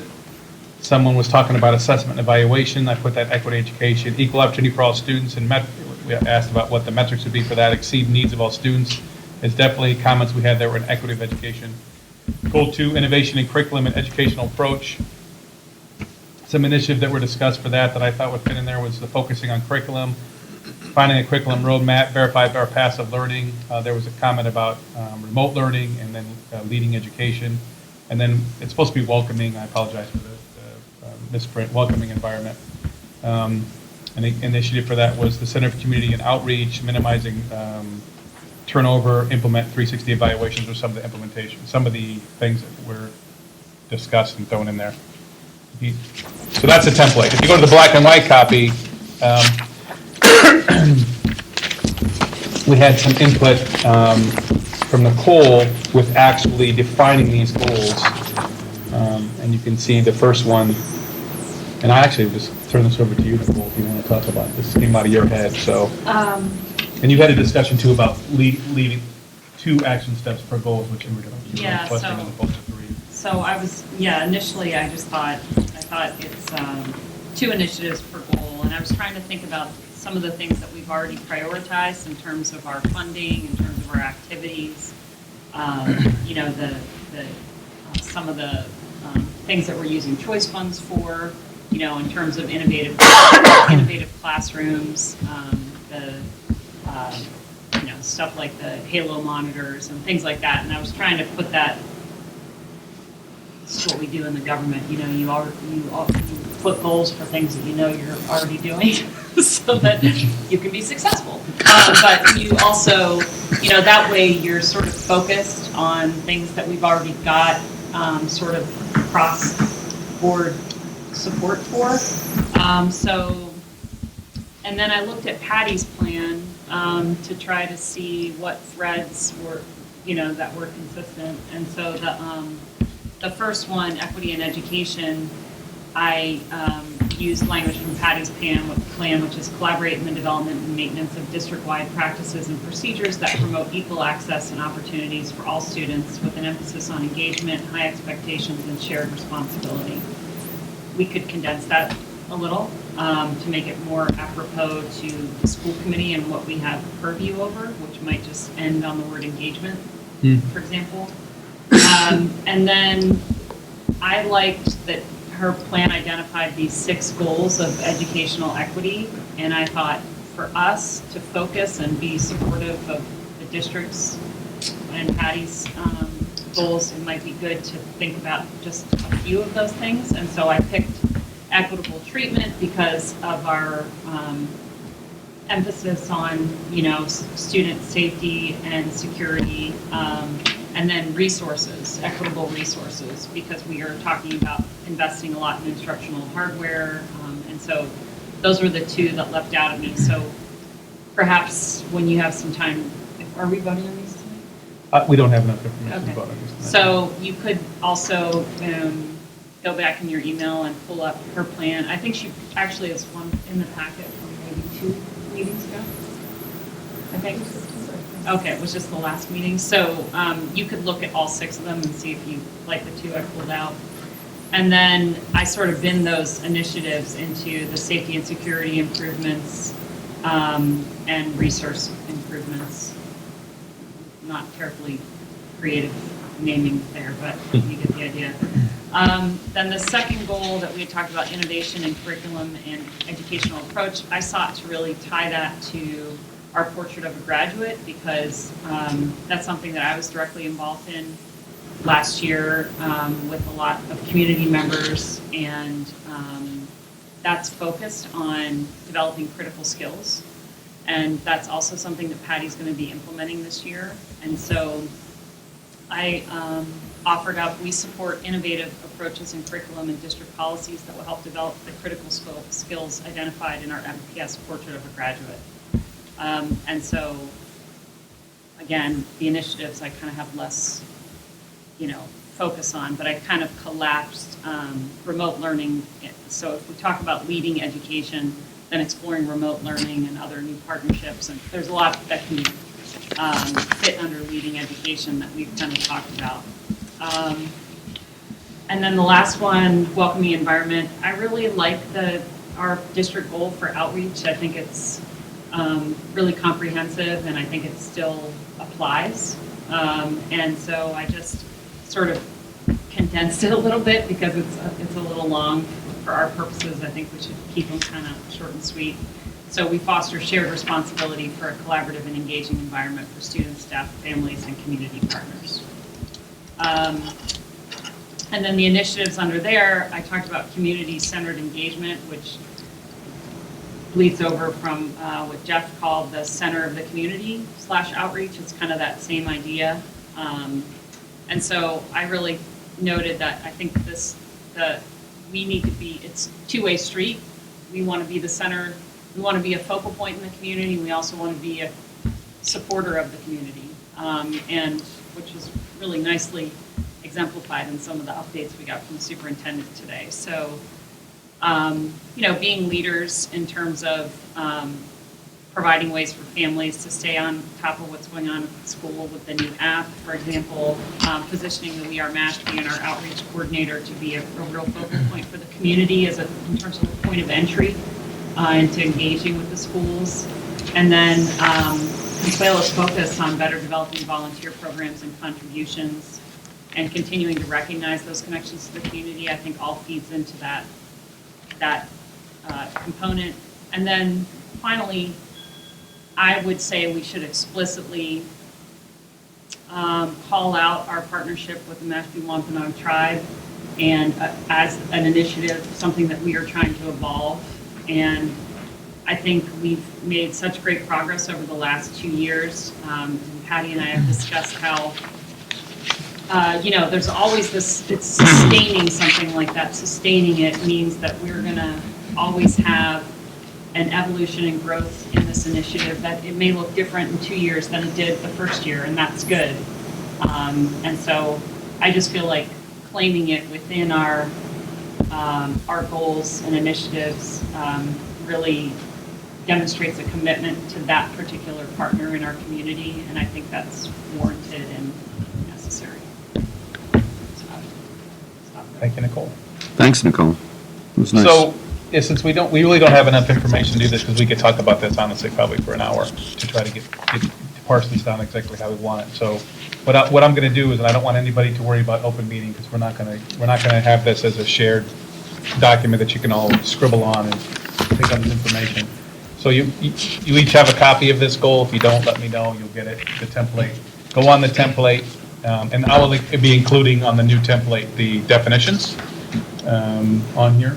And with all of the stuff, everything that's been on the original and that's been added here in one document. So everything that's been put out now in open meeting is being provided to you in a document. And you individually can make changes, discuss, add stuff you want,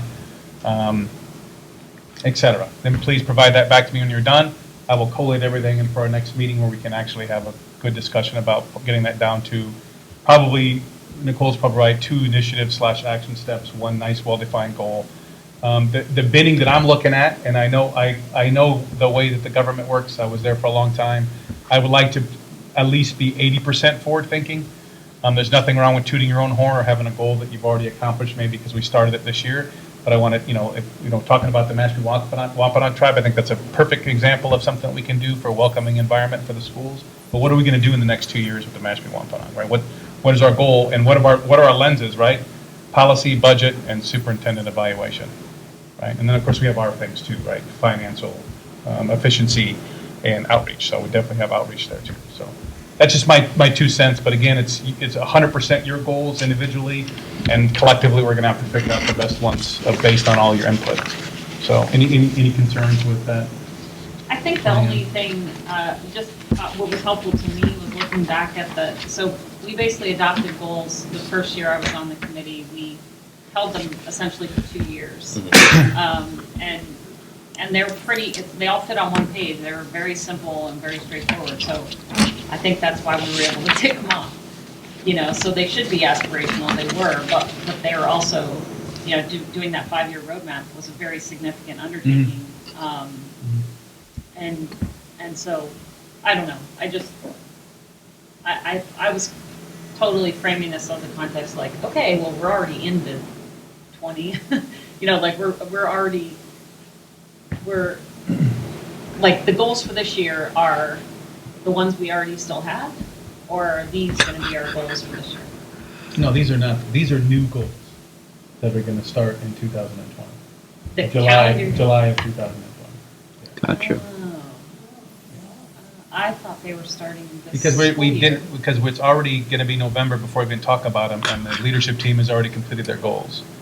So that's why I was pushing so hard to get some input from my fellow committee members.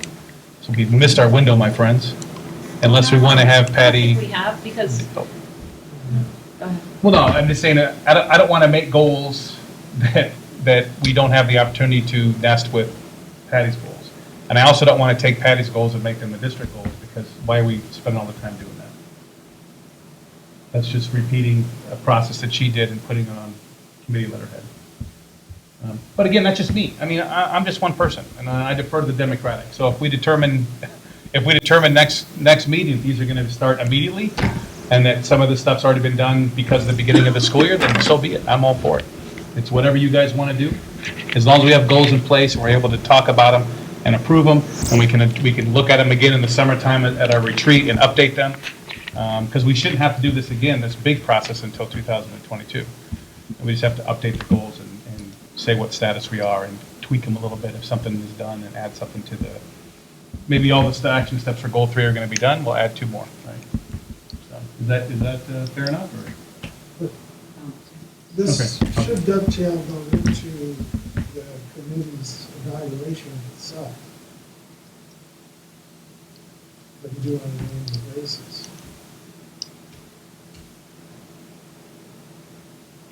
I think too, you need to keep in mind that the current strategic plan ends in June of 2020, and then starting in February, we're developing the next probably 3-year plan, and whether everything meshes well. So this is kind of like the tail end of the last plan, and if you're developing now your goals for that start in July of 2020, and you're doing it now, will it align with the strategic plan that's developed in the spring for the next 3 years?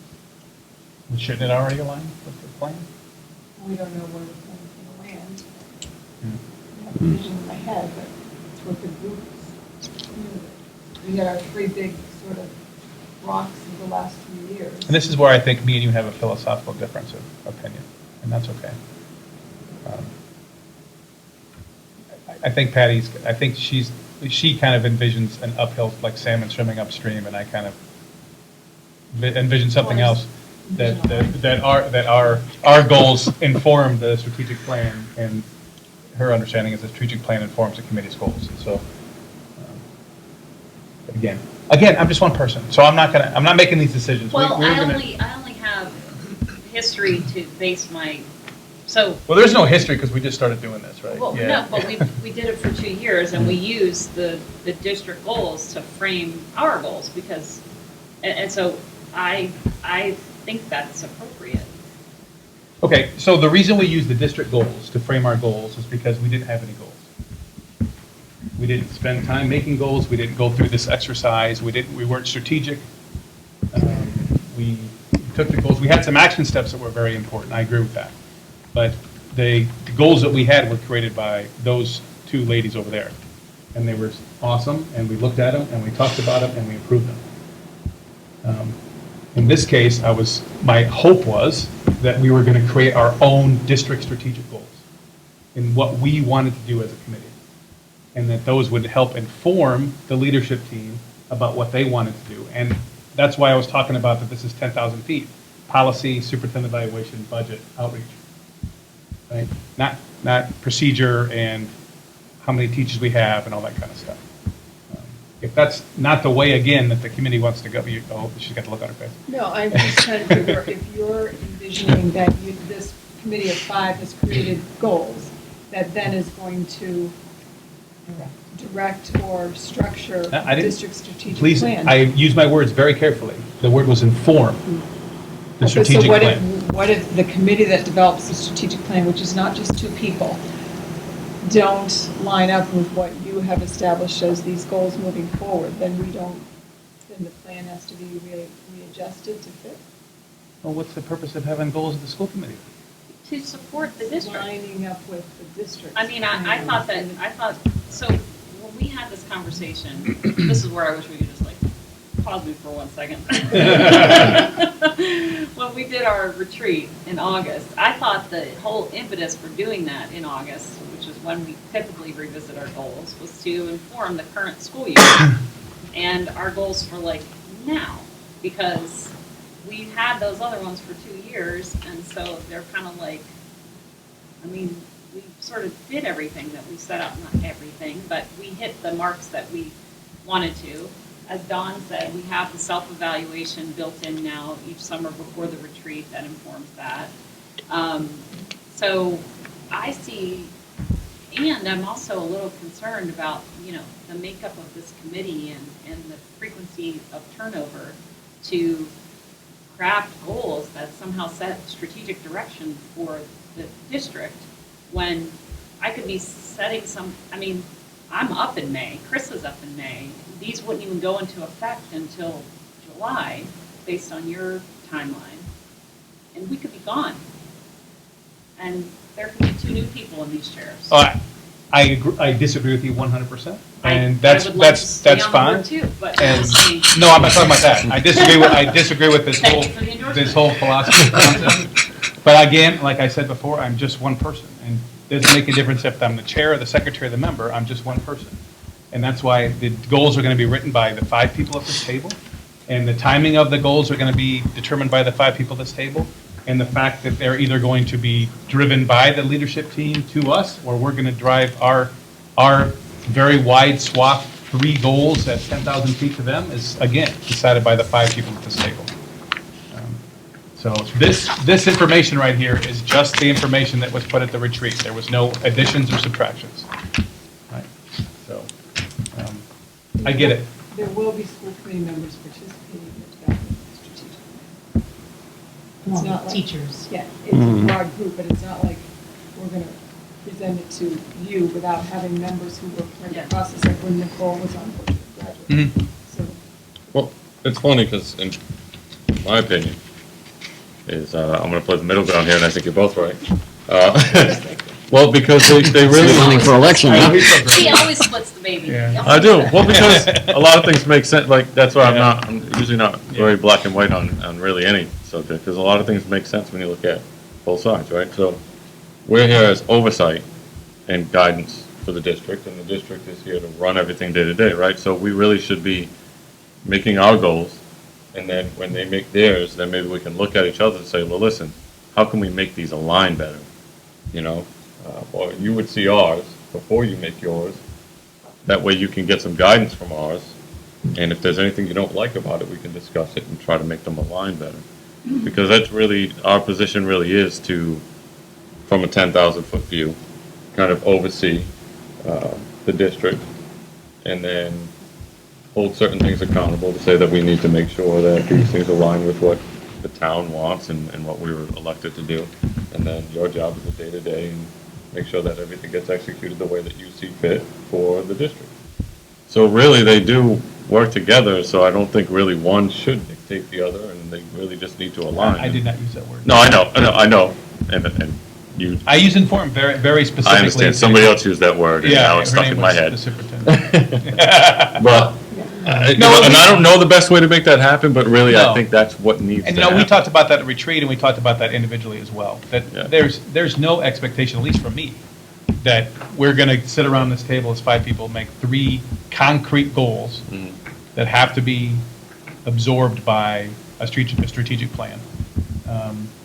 I mean, I fully expect with the collaboration that we already have in place with this board and with the leadership team, that if we put something together, an initiative or something like that, that is completely the antithesis of the way, the direction that the leadership, the school, the district, the leadership team, the strategic plan wants to go, I have no doubt that we're going to have a discussion about it. And luckily, we can change these goals at any time with the, raise of a hand or posting of an agenda. I didn't expect this to be such an exciting conversation. Well, I would think It that isn't. in I'm our stopping by discussion the- of our goals, since, they're going to be in public forum, the superintendent, assistant superintendent, the principals are all here. If we were so far off in left field that they were concerned, I think that would be an opportunity for them to raise their hand and question what the heck we're thinking. Yeah, good question. I mean, you've seen. First, Yeah, Because there it is. that actually doesn't lend itself to do, we're not allowed to do that. We can't raise our hand and interrupt. There's a Robert's Rules section on the agenda. So that's one thing. And 2 things, the second thing that I think is just not being said that I think is very important is that you are 5 elected people who are not educators, and we're not hearing the voice of the educators if you're directing the top down. And then I'm going to stop talking now. All right, now I'm getting frustrated. There is no direction from the school committee on the strategic plan. There is no direction from the school committee on the goals that a teacher in Casey Coombs is going to make. No, that's I've not never. what I was You saying. did. You just said No, direction. that's not. I'm sorry. You misunderstood. It's an information of the strategic direction that 5 people that are responsible for the policy, the budget, and the evaluation of the superintendent would like to go over the next 2 years. That's all it is.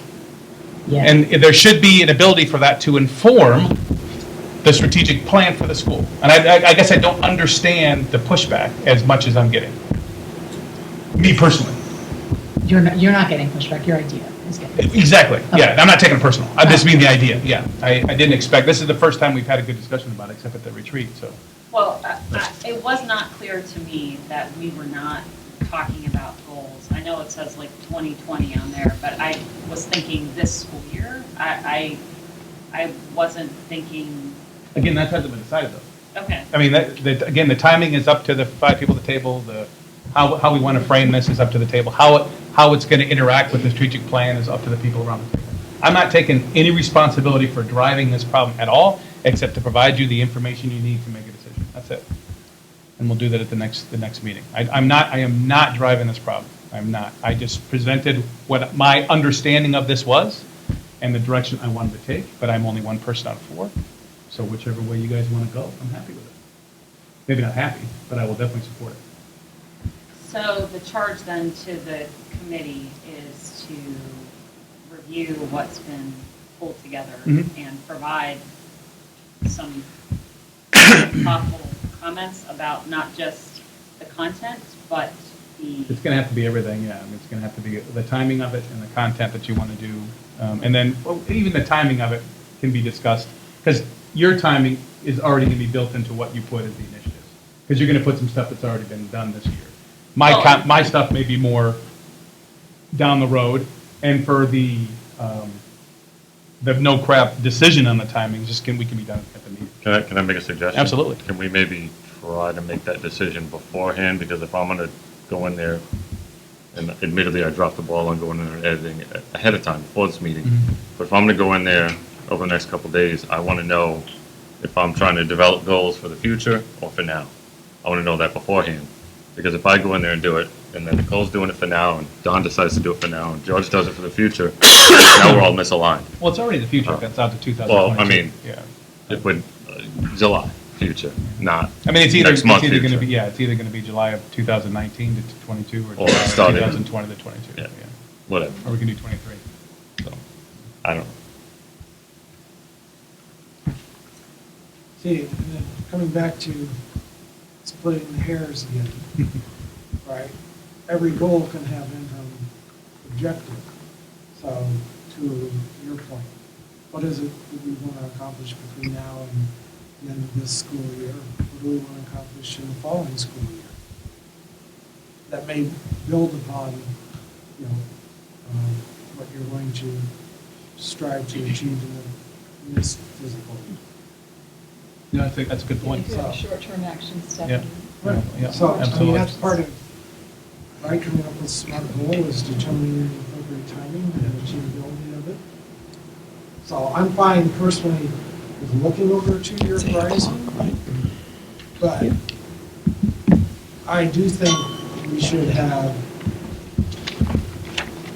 FY20 objectives and goals as part of that. Maybe they're just part of the long-term objective, but there should be some way that we can measure this committee's success. You're talking about in this school year?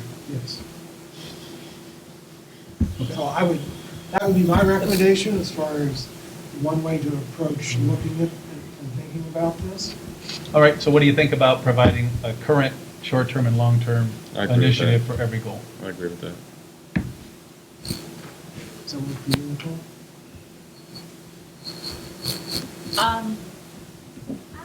I don't know.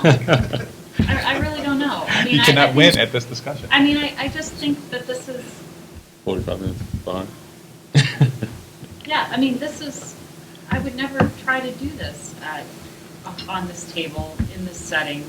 If we were developing a strategic plan, we should have done 2 hours at our retreat and had that be the entire focus of it, so that we could have had, I mean, we spent really very little time on the retreat. And it's not, I'm not criticizing that, I'm just saying if that's what we were doing, I would have set this up a lot differently. So I feel like, I thought we were marching into this school year going, okay, we've been doing these 3 things, we've had these 3 goals, we gonna stick with these, we gonna revisit them, we gonna do something different, some different themes emerged when we talked at the retreat, here's what they are. I say, let's get them down, let's roll out. I don't know why we're talking about setting goals for July. We just moved away from that. We just said we're going to do Well, current but- school but year, you're still- short-term and long-term goals. Yeah, but I mean, we didn't do that last time, and I thought it worked out quite good. Things that we didn't, we set specific goals. If we needed more time to work on them, we did. I don't know. I just think it's problematic for us to set long-term goals. I mean, where's that budget narrative? Well, what if when we do it, you I just mean, put your the only short person term? who's going to be here in 2022 is Dawn. I just don't understand how I'm a just- school committee would not have a Yeah, charge of 2030. setting long-term goals. I don't understand that. I don't understand that. If you don't want to put any long-term goals on your input, that's fine, and we can discuss it on the next meeting. I mean, I we're think just, these we're are spinning it. long-term goals. I think they're overarching goals for the district that could be good for the next decade. But I'm just saying, I don't know why we're framing them in that context when the district has, Framing what, in what context? framing these as some, moonshot kind of thing. I don't know. I'm just, like I said, I didn't think that's what we're doing, and it's sort of jarring. Do you think Sorry. it would be beneficial to Well. sort of schedule another 2-hour retreat where all you're doing is, I think if that's what we're doing, then yeah. because I feel like it's not, you're going to do it sort of remotely and then you have to pull it together in a regular, I feel like it needs another separate meeting that all you're doing is doing all this and coming up with something, a resolution, final drafted. Or both? Get the document and then discuss the document in a longer dedicated retreat. And we just can't do that at the next meeting? Oh, you can, but I know how long this took. I Yeah. just don't know if that's the most efficient process. I think where all you were doing was the five of you, yes, it's an open meeting, no one's going to come, and we work on it like we did when we, in a retreat type of setting. I think you'd get it done. I think it'd be more productive. I tend to agree with you. That's just my. But, yeah, I think it's just, that's kind of how I'm used to doing this type of work. We wouldn't have any food till we were done. No food. As an incentive. That's what I'm hoping for.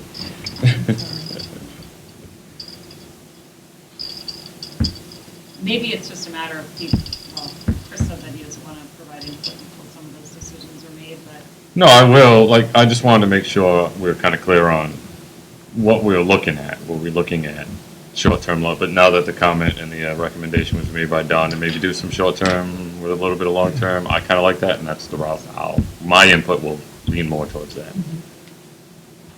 maybe we should just see what everybody else contributes and see where we are, and whether if we're like this, then maybe we do the 2-hour retreat, and if we're more compressed, then we do, just stick with the, No, I mean, I would be a hypocrite not to say I'd like to not have the time to do this right. But I'm not interested in spending 2 hours at a retreat to document what we've been doing already. no, That's not my intention for doing goals. That's not a goal. no. So That's So I a think laundry you- list. You all seem to want multi-year goals, and then it's just deciding when are they starting. Because you make a little progress on something in this school year. Or a lot. Actually, No, I mean, I don't have any, I mean, I agree, I mean, it's clear that the consensus is that we need to start it now, and I'm all for that, I have no problem at all. Okay, And so I we're agree with working what on- you're talking about too, with, there are things that we've accomplished that kind of transitioned our previous goals to now, and we should capture those as goals. I agree with you. So we maybe do 2 years, starting this school year and the next school year, is that what we're going to frame it as for people to? 19, 20, and 21, 22. 19, 20, and 2021. What you said. FY 20, FY 22. No. No. Oh, 20 is and this 21. FY 20? Yeah, it's FY 20. Yeah. That's why I looked at this and thought this was, No, this is, yeah. because it's. The dates are right, it just, Yeah. I was starting it at a good starting point, not including stuff we'd already done, but I have no problem with that. I mean, again, that was just my idea to make a template. It's just a template, just a binning of information. So are you three clear? I'm looking at you because I already provided mine. So, but I do you see how know- it is. Do you know what you're doing? I mean, I got the we general all on the same idea. page now? Yeah. We are? So we're still gonna, Well, I we're still am. gonna get input. We're still gonna get input. I'm still gonna collate the input. You know, make comments, you know, try to be descriptive with your initiatives if they're short-term or long-term, or if it's something that you want to have captured in the goal because it's something that we're already doing and it's been successful. And then we can see if we need to have a separate meeting or if we can just do a good quality agenda item, or we have a good amount of time to discuss it and get them in place. But we're not going to do any deliberation. We're not going to be sending the final documents out to everybody to talk about again. They're going to be presented at the open meeting. So I won't see the stuff that they contribute Exactly. over the next. Right. Yeah, and we have a good stretch between this meeting and the next one. It's not, it's like mid-November. Was it the 21st? I forget what I date it believe so, is, yeah, but 'cause I just remember thinking it was more than a month. The 20th. 20th. Yeah, I'm sorry, that was something. No. I'm actually I'm just digesting all the comments and absorbing what you said. I have no problem. I've said it before. I don't have a problem calling my baby ugly. So let's move on.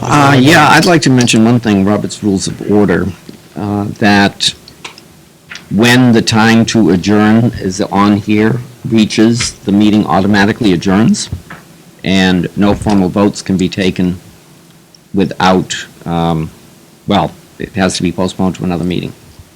Actually, the meeting is officially adjourned without a motion to adjourn. I disagree. You can do a motion for adjournment at any time, and there's no discussion, right? No, no. Hold on. Go ahead. You can do a motion to adjourn anytime, and including before or after the adjournment on the agenda. There's no discussion allowed for a motion to adjourn. That's But correct. you still have to have a quorum of the school committee members say it's adjourned. That's not what I'm saying. I'm saying that when the time to adjourn as printed on the agenda is reached, the meeting is automatically adjourned. Yeah, I don't agree with that. I have to find that. You It's can in do, there. if you can do a point of order, that's fine, but then we can adjourn right now. But I don't know why we all of a sudden start doing that the first meeting, even back after 3 meetings. You're going to throw that in my face? I will put that on the agenda for next meeting as our Robert Rules of Order do-up, adjournment. We didn't have one this week, I'm a little We did disappointed. not, I'm sorry. Adjourn. And if I'm incorrect, I will stand corrected, and all of our agendas will be till midnight. Okay, next, school committee communications. So we brought this up too. This was another awesome discussion. These are honestly, I don't take any of this personally. I think that I love our robust discussions. I think every single time we have a discussion like this, it makes us a better better committee. Because we really are setting up things and arranging gaps. And I think sometimes I fall into the trap that I know how we operate, and we operate very well, and we're very collaborative, and there's no backstabbing, and nobody throws grenades very often in the middle of, except for Don, throws grenades into the middle of the meeting. But we have to understand that in 4 years' time, or 2 years' time, or even 1 year time, that may not be the same situation. And so, school committee communications. So we had Nicole and I had a discussion about that, and the rest of you did too, about the way that we wanted to do non-personnel, school committee-related communications with members of our public. And we spoke briefly after the meeting, kind of discussing things, and what my concern was, really was some of the open meeting things that can happen when you start having multiple people emailing back and forth one person, and then someone sees an argument that Chris makes and then makes that argument to person. And then the next thing you know, it's becoming deliberation, and we talk about the next school committee meeting, we potentially vote on it, and we get beat up. So there is no intention by any of our meetings, including our handbook, that prevents you from talking to a member of the public in any fashion. Phone, email, text, person, stop and shop. My only request is that you do not start a multiple email conversation with anybody else on the board. So for example, somebody emails me, and this is what happened, right? Somebody emailed me, I happened to have a very busy week at work, I was unable to get back to that email in time, and then Nicole emailed back. Nothing wrong with that. There was nothing wrong with that. This just set up the potential now. Now I wanted to email because I had something to say, and then maybe Chris was going to say something. So I just wanted to kind of talk for really quickly, because I know we're behind, but talk really quickly to make sure we understand the way things are going and how you want to do things. So if somebody individually emails you, the understanding would be that you just email them back. There's no requirement to tell anybody. There's no requirement to inform anybody. The only time that I think that it would be necessary to inform at least the chair or someone else on the committee or the superintendent is if we need to, that the discussion that you had with an individual requires us to do some sort of agenda item. Is that fair enough? Does that make sense? If we get an email to the group, to everyone, my request would be that I will respond unless you reach out to me and say, this is a topic that I'm very passionate about, I would like to respond to this person. And that you give me the opportunity to, more than 5 minutes to respond to the person. Is there an issue with that? No, there isn't. Didn't we have something in the procedures thing that said exactly that? That if a... It did, and I'm just trying to... No, it's at least... Here's what happened. That the way that that's written and the way that you can interpret that can be read that people are not allowed to interact with their constituents, basically, right? And that wasn't the intention of the way we wrote it. It wasn't the intention of the conversation last school committee meeting. But I just wanted to make sure that we were very aware of what we wanted to do protocol-wise. Any issues with that? No, so I think that, go ahead. So the only comment that I was going to make is that doesn't prohibit a committee member from acknowledging the correspondence. Not at all. Nope. But I don't have a problem if the chair wants to be the one who formally crafts a detailed response. Or at least responds, like you said, and says, we've received your stuff and we'll get back to you, something like that. Because the other thing is that we don't always do a good job of CCing because we know we don't want to, because then you get deliberation, so I don't know that you responded, or Chris doesn't know you responded, but George is the one who wants to respond because it's about substance abuse task force. So I just want to make that we have it set up. You all can individually respond as you want. That's not my purview or anybody else's purview to stop you from doing that. Only other caveat I would think we should add to the individual responses, so let's say somebody emails me and it's out of our purview, it's something that Patty needs to handle. I think at that point, when it gets CC'd or shuffled over to her, I think at least the chair, if not the entire committee, should be CC'd, because now we need to understand that if the situation is not handled, it's our job to evaluate the superintendent. So if we feel that we're getting information from, the general public and then passing it along to the administration and that's still not being handled, the entire committee should know about that situation, or at least the chair or whoever. I think that's the only. And I think the last time that we did the personnel, that we had a personal issue that we sent you, I believe that was CC to everybody with the FYI, no deliberation needed. I think that's a perfectly acceptable way to do that, because I agree with that information. When something's passed on to the superintendent, we all do something about that. Just like the same thing when we say, if you submit something for the agenda item, for example, because somebody talked to you, I think it's the same situation. I had somebody talk to me about so-and-so, this is something I really want to discuss in open meeting, FYI kind of thing. So all I would, thing I would offer is that I think the way to describe that is to say that when we are all emailed by a constituent, it's the responsibility of the chair to acknowledge receipt of that email. Okay. And I am totally fine with that. That takes something off my plate. I think that's great. I had responded to one joint email by that saying thank you for your interest and concern about whatever it was. And per our policy, the chair will be responding. Yeah, there's nothing wrong with doing that either. I think the only caveat about people individually emailing us is that sometimes people they could be sending something to all of us, and I won't know that because they've just sent it to me and they haven't CC'd the rest of it. Oh, yeah. So I think in general, I think it's good to just you can always do that FYI. I got something last week that I didn't know, I just went to Patty and was like, what's going on? Has someone responded to this? Yep. But I made you aware because it sounded like she was reaching out to you too, and so I think it's never a bad idea to just let everybody know, FYI. Well, you guys all know the rules. I mean, Yeah. everyone knows what the open meeting violations are. I mean, you're all adults. Just, you But know, like I be said- careful with it. And Yeah, I'm fine. The responsibility of responding falls on the chair, not Jeff. He The just chair, happens to be the yeah. chair right now. Mhm. It's the chair. So if you decide to run for chair in the future, make sure you know that's going to be one of your responsibilities. awesome. And so, just during our next meeting, Patty, if you want to, we can look through the new member handbook real quick and make sure that that's captured that way. And if not, we'll bring it up so we can get that adjusted. All right, only 15 minutes behind. New business. So policy EEB, vehicle use for official school business update based on insurance company recommendations. It's in your packet, page 81. Changes made, do we know the changes that were made by the The insurance? changes are in red. Nothing on page 81, on page 82, under C, except in unforeseen circumstances, an employee using a school vehicle or personal vehicle for official school business will be subject to a driving record check. Then nothing on 83. The bottom of 84, the added sentence, employees are required to complete a pre-trip inspection of the vehicle to identify any safety or mechanical issues.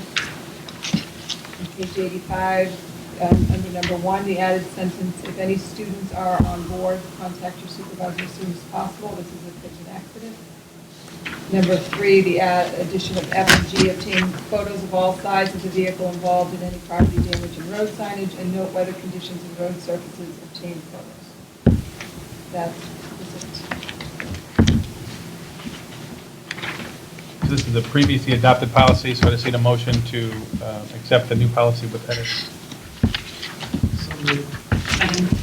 Got a motion by Don, second by Nicole. Any further discussion? Hearing none. Don? Yes. Yes. I abstain. Yes. Yes. Right. Passes 4 yes, 1 abstention. Next is the MASC delegate. So, it's one of, we don't have to vote on this, but it's got to start by it. I unfortunately have been tasked with going to Bedford for the week of the MASC conference. I was unable to attend. This is new information as of last week.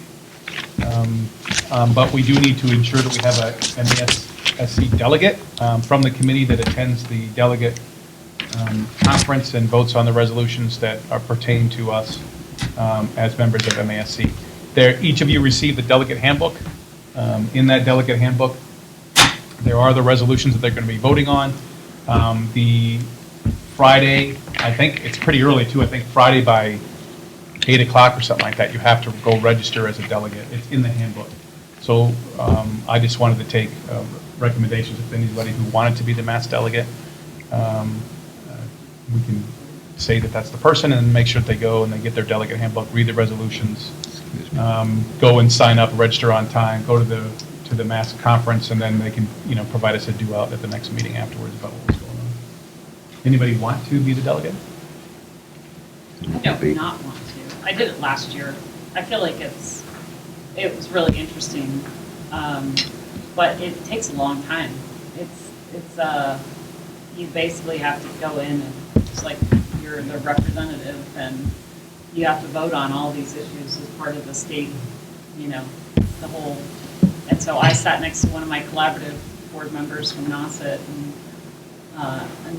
and I have to say, I don't think I was really prepared to vote on certain things, like I abstained, and so it definitely, if I were to do it again, I would sort of get better acquainted with some of the things that they're going to be discussing. It wasn't a ton of stuff that had, applicability to our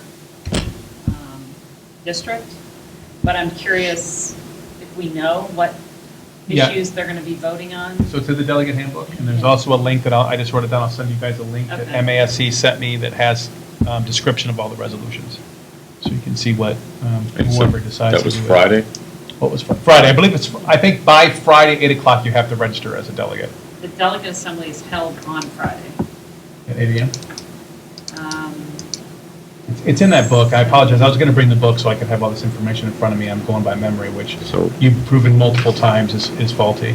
And George may do so as well with the adjournment, but we'll figure that out. But is there anybody else interested in doing it? Well, Friday is the Veterans Day ceremony at Quashnet, and I've been asked to speak for that, so I'm going to be not there. I'm going to be at Quashnet. I'm not attending. I'll be there, so, but if you want to build upon your. This is a chance for you to read all those resolutions They need again. an alternate too. Then I can be the alternate. Okay, perfect. So Just do that. unfortunately, there's no one not here that we can recommend to go. And then I guess if I can't do it, Just let me know. yeah, okay. Just text me. Perfect. But that sounds great. So I will send the link to both of you. I'll send the link to everybody. You probably have it, but the link with all the resolutions so you can take a look in case there's something that you want to provide input to your delegate to MASC. Do you Thank need you to, for that. I know it's not the greatest copy, but it asks for somebody to sign something. Okay. You want me to sign it? I'll sign it. You want to sign? Thank you.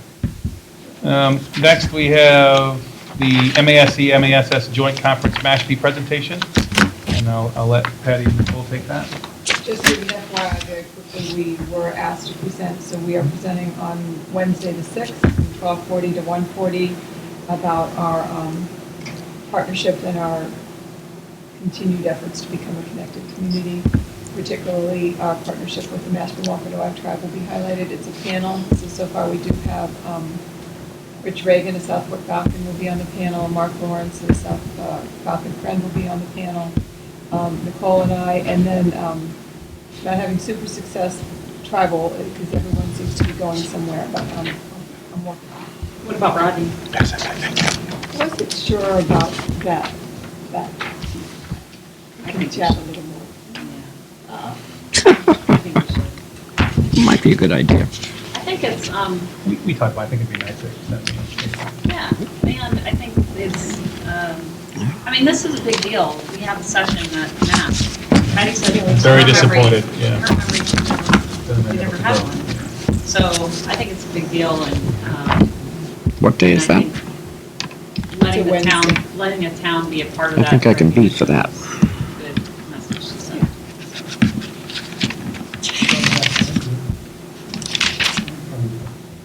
Yeah, I can make that.